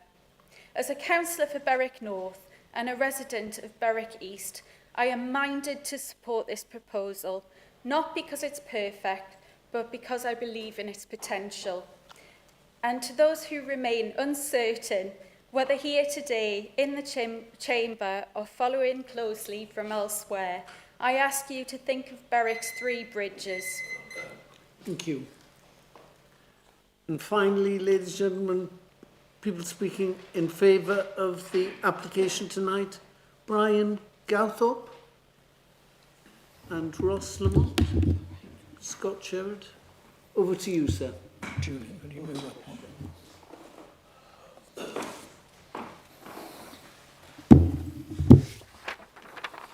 Chair, elected members, officers, Berwick upon Tweed Civic Society is a charity run by volunteers. An important part of our work is to comment on planning applications.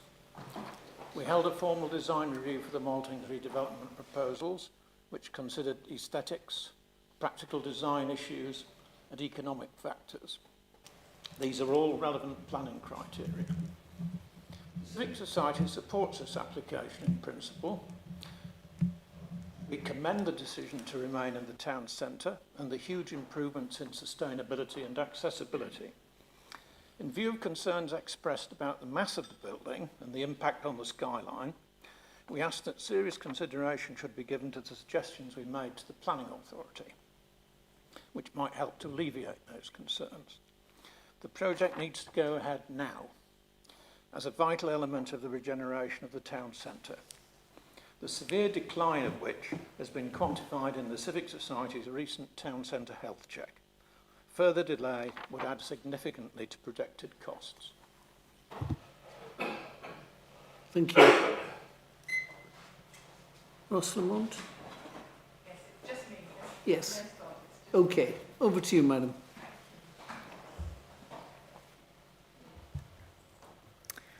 As CEO of the end user, the Maltings Berwick Trust, I want to reiterate that this is a transformational project, driving positive change for Berwick and notable public benefit.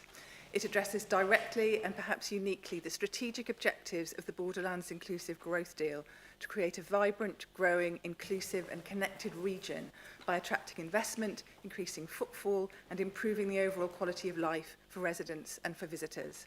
It's about form and function, excellent facilities, new opportunities for our young people, a crucial social hub with a warm welcome for all. The Maltings reach within the region is already deep, wide, respected and much loved. We have family films in school holidays, we are panto at Christmas, nighttime entertainment for residents and visitors, being part of an amateur show, seeing a household name in person on your doorstep, learning new skills and meeting the challenges of, for example, dementia or diminished mental health by finding a safe space within our community. It'll also have significant economic impact as the tipping point in Berwick's regeneration, a key reason for staying on the site we've occupied for 35 years at the heart of the town. The building must inevitably grow, but we're delighted this has been achieved with careful planning and some considerable technical skill within the constraints of the existing footprint. As Historic England point out, this results in a distinctive building that would better define the venue and its placement within the town. In respect to the character and appearance of the conservation area, the building will be a noticeable addition that balances its scale and modern appearance with the historic townscape in which it is located. It will lift the appearance of the square around Eastern Lane and take its place along views of the town from Tweedmouth and the river estuary. For the first time, we'll have a building that is fully accessible front and back of house, internally and externally soundproofed, environmentally efficient, with new flexible use spaces and a bold assertion of Berwick's confidence in the future. Its gorgeous views across the Tweed will provide another incentive for locals to linger and tourists to visit. It provides an ambitious focal point that demonstrates the Maltings' transparent commitment to celebrating our past whilst also realising Berwick's full potential, whether at Berwick Barracks, the Granary Gallery or at Eastern Lane. We believe in the power of culture to transform people's lives. We want to make all of Berwick proud. This development makes both these things possible. Thank you. Thank you very much. Thank you. Ladies and gentlemen of the committee, opportunity now to ask our planning officers questions. Who has a question? Councillor Hill. Thank you, Chair. Just quite a simple one, just to clarify. In the first application, we had the sort of harm-benefit balance. Am I right in saying that the heritage officers, as we call them now, conservation officers, they didn't think there was harm to the setting, so it wasn't a harm benefit. It's just on conditions. They didn't have any concerns about the frontage. And if I could just ask you to delve a bit more deeply into that, because there has been images of that from the Tweedmouth Spittal side, and there's different, as there ever are, images that make it look from quite pleasing to pretty ghastly. And it is a significant setting. So if you could just talk me through the visual impact and the belief that it seems to me that that's satisfactory. It's not harm. The conclusion from Heritage that it wasn't a harm to the setting of the conservation area. It's not a harm v benefit argument. Thank you, Councillor.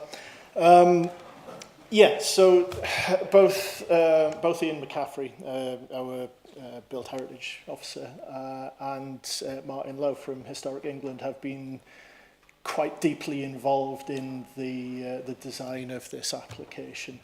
And I mean, it was actually Martin Lowe who made the suggestion from an earlier iteration to get rid of the fake sloped roofs on the parapets, because it essentially made the design too cluttered, too messy. Far better to approach this with a degree of honesty in terms of what the building, what the building is, and use high quality materials to make it stand out, but also to, if you can achieve this, to make it blend in as well. So you're matching the materials with what is around it, whilst still saying, yeah, we've got this building, we've got this assertive design. Look at me. So yeah, there is a bit of a contradiction there, I get. But to come back to your original question, yeah, absolutely. Both of those those officers were involved in the design process. Neither of them have raised objections. They haven't said it's an unbalanced decision as far as having to weigh benefits against harm to heritage assets. Where harm is identified is through the applicant's heritage statement, where it is acknowledged that there is a limited amount of harm to the setting of the conservation area, for certain aspects of it, but not as a whole. So, but yeah, Martin and Ian were both satisfied with the proposal. Yeah, thanks, John. It might be useful if I come in at this point for members who do not know Berwick or the scheme inside out and back to front. Somebody mentioned, one of the speakers mentioned about practical design factors. And that's a really important issue. At the moment, the existing facility, having both a theatre and cinema in there, is not working properly, okay? I think it's fair to say when you look at the design, the thing that strikes me every time I look at it is this is an element of TARDIS design here.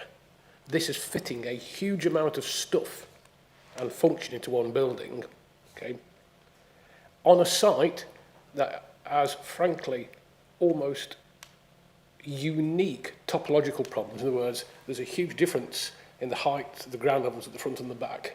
It is narrow, it is constrained, it is in a town which Historic England use on their publicity for historic protection. So the exercise in fitting in a building that works for its function, improves what is there, and gives you a design. That is why, and there needs to be some degree of apology, I suppose, for the amount of time this has taken to get resolved.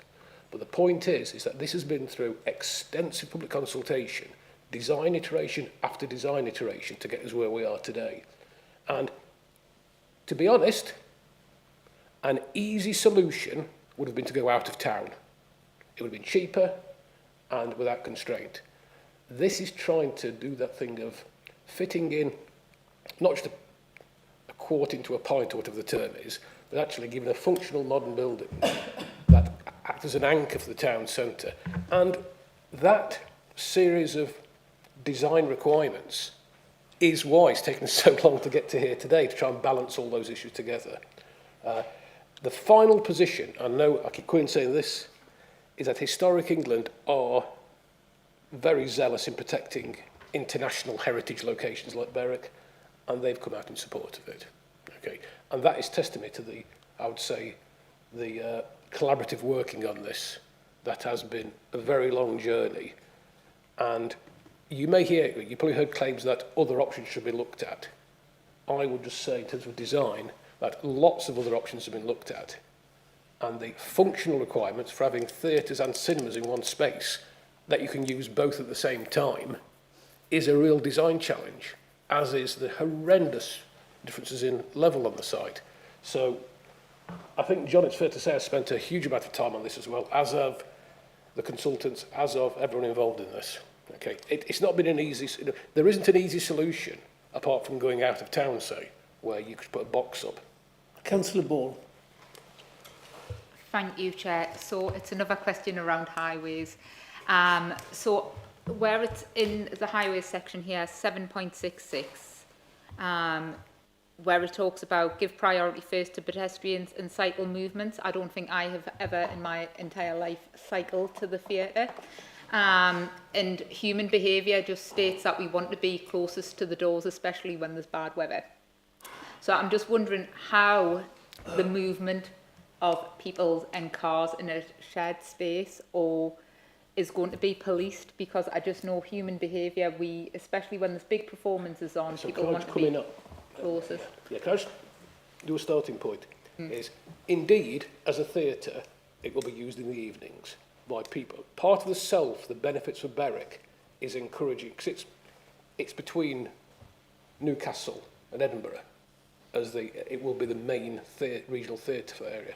People will travel by car to the theatre. However, the Maltings is much more than just an evening theatre location. It can be used throughout the day and having a railway station nearby and having it in a town centre will reduce overall vehicle pressure. In terms of the detailed design, I'll bring Michael in to talk about how we will look at this in terms of road safety audits, etc. Right. Any more speakers? Yeah. Sure. With regards to the... Look, listen, Michael, just... Sorry. Yeah. So With regards... Michael, answer the... Okay. Yeah. Go on, Michael. With regards to the process that we assessed of, with regards to MPPF, we do look at pedestrian cyclists and that first. We do take them into consideration. It's not just the visitors, it's actually also people working there. So we're providing facilities for them to get there on a daily basis, by bike, foot working and that. So that's the process that we've been through. Can I just quickly come in on that? Just because I'm, as somebody that is visited and also has complaints from residents about people pulling up and parking and so on and so forth. Because what happens again in this section here where it says about unnecessary things like street furniture, as a council we end up putting in bollards to stop people getting into them areas.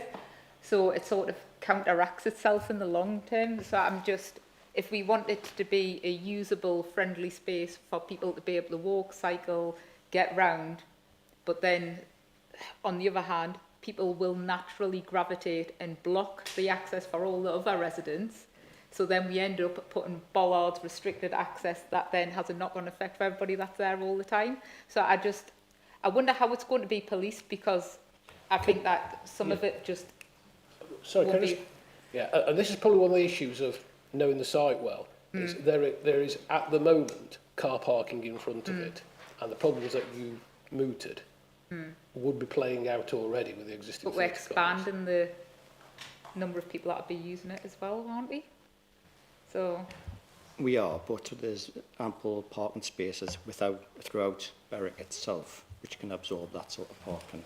And there's on-street parking restrictions to prevent... Any more speakers? Councillor Dodd. I'm asking a question, not okay, good. That's what we want. Are we up against the clock on this? I know it's been on the go for a long time. And when we get to debate, I'll put in, you know, are we up against the clock for funding of this, or are we not? Yes. Could I make a potentially controversial suggestion here? In that the realities of the funding are probably an issue. However, this committee needs to look at whether they are happy with the scheme or not. Because this scheme, as I tried to add on to John's presentation, is the attempt to reconcile a number of issues. You know, a difficult site and all the issues I went through before. So members need to come to the conclusion whether or not the scheme is acceptable in itself. Okay? Because we wouldn't look, say, to private companies' potential access to funding in deciding whether or not to grant something. Okay. Councillor Robertson. Thank you, Chair. Just a quick one. Are you saying this is a culmination of up to 7 years consultation and work and change, and this is what it's come out at? No, it's been an intensive process over the last 2 years or so, but there's been a genesis of the thinking of this scheme here. Yeah. Okay, and it was subject to extensive local consultation and drop-in and exhibitions about the design. Fine. Any more questions? A recommendation? Councillor Dodd. I'll propose a recommendation. Is that seconded? Councillor Hill. Anybody like to speak to this? Councillor Hill. Thank you, Chair. This has been, I think, the public speakers all together articulated very well what the debate has been in Berwick, and Councillor Brooke, the balance of the legitimate concerns, I think, about the design. I mean, I was disappointed when I saw the design. I wouldn't be nominating it for any design awards, but you've got to consider other things and the practicalities. I mean, one thing that hasn't been mentioned, you know, other theatres would be in London or whatever, or Edinburgh, would be against another building or against a wall, so you wouldn't even see the back of it. So there's a combination of practical considerations and what you need in a modern theatre. All the sort of engines or technicality which is above me. I really hope, and I know Julian has done a lot of work on this as well. I know there's going to be work on the people behind me and the officers and so on, which is born out of passion, protection of heritage for Berwick. And I just really hope, because it has got personal on both sides, and I just really hope that people, whichever way this go, respect the other side. They can talk about the argument, they can, but just take the personal stuff out of it, because it's not helpful. And I just would finally say, it's been going on a long time, but let's just not take away the fact, what's the last week? £25+ million investment. It was the big project. Borderlands is one big project in each county. There's not many towns in Northumberland, or indeed the country, in the state that are going to get that sort of investment. So it is a fantastic opportunity for regeneration in Berwick. Been a lot of work done by a lot of people, and nobody's, and you never know in the future. There's sometimes that people don't like this design, and then 20, 30 years on, people think it's great. But I think altogether, it's practicalities and the economic benefits and so on. I think this is something that's definitely to be not just approved on balance, but something that's to be applauded. Thank you. The speakers. Councillor Binney. Thanks, Chair. I congratulate the designers for keeping everything in the centre of Berwick. We know from other towns, as soon as you start to move things to the outskirts, it kills the town centre. This will keep life in the town centre. All the things that can be done to it, and hopefully, because Berwick is suffering, it can help regenerate the town centre. My only problem is, it's the most ugly building I think I've ever seen in my life. And if it's taken this many years, a couple of kiddies with crayons, I'm sure I could do a better job. But I'm torn because I understand what Rob's saying, that you have to balance it, but you also have to go on your gut. If it was a normal process, I would say I would vote against it, but I don't want to be losing money for the town centre, losing an opportunity. So I congratulate the designers on what they're trying to do, and hopefully it'll work for Berwick. But God's sake, that is a horrible building. Thank you. So, Councillor Ball, first of all. Thank you, Chair. Well, I would like to completely wholeheartedly disagree. I love the design of the building. And as somebody from a town that has been promised regeneration, and it hasn't been delivered, for God's sake, get on with it. Deliver for the people of Berwick. Don't lose the funding, and just make sure it's something really special. And I think we need to remember design changes, moves on, and actually some of them changes in features add to the future development and reasons for people to come to the town as well. And just because it's not all the same doesn't mean that it's not great. And new design can actually be iconic as well and actually give people a reason to come. So I fully support, I love the design, and get on with it for the people of Berwick. And if anybody else is listening, get on with it for the people of Ashton. Thank you. Councillor Felsick. Yes, still my thunder. Yes, fine. It's amazing how you can take one picture and people take different things from it. So that southwest elevation, I looked at it, I think it was also in one of the objections, but I looked at the southwest elevation and went, wow. I like contrast design, I like juxtaposition. I don't think everything should match. I was in the town last summer, and I was at one of the coaching inns, I think that Charles Dickens read at, that progressive Victorian, and I think he only read there because there was no theatre. I say exactly, get it built. It's a fabulous investment in cultural capital and cultural regeneration in Berwick, and yes, I'll be supporting your motion. Ladies, I'm with you as well. Design is subjective. Yes. It's a design of our age. We've got a design for a modern theatre. We want modern. I think it's a nice mixture of steel and brick and rusted metal. You think back to when the National Theatre was built on the banks of the Thames. All those great big piles of concrete. Now you look at it and you think, wow, what an attractive building. This is going to be attractive, and I'm sure the people of Berwick are going to grow to like it. It's a real shot in the arm for a lovely ancient town, I hope it's going to do well. I fully support. Any more comments? Councillor Dodd. Yeah, someone who goes in and performs in theatres quite a bit, you need the character. You need the tight spaces, the quirkiness that I think they've tried to address here. When I first saw the pictures, I thought, ugh. But then beauty is not always in the eye of the beholder. And I have every sympathy for the guy that was objecting, but we have to move on.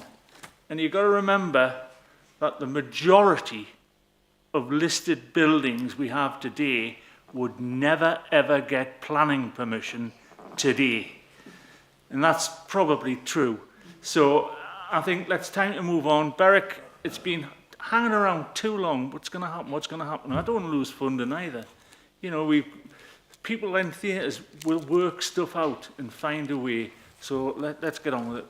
Thank you. So, ladies and gentlemen of the committee, this application has been moved and seconded. All those in favour? Unanimous. Any abstentions? One abstention.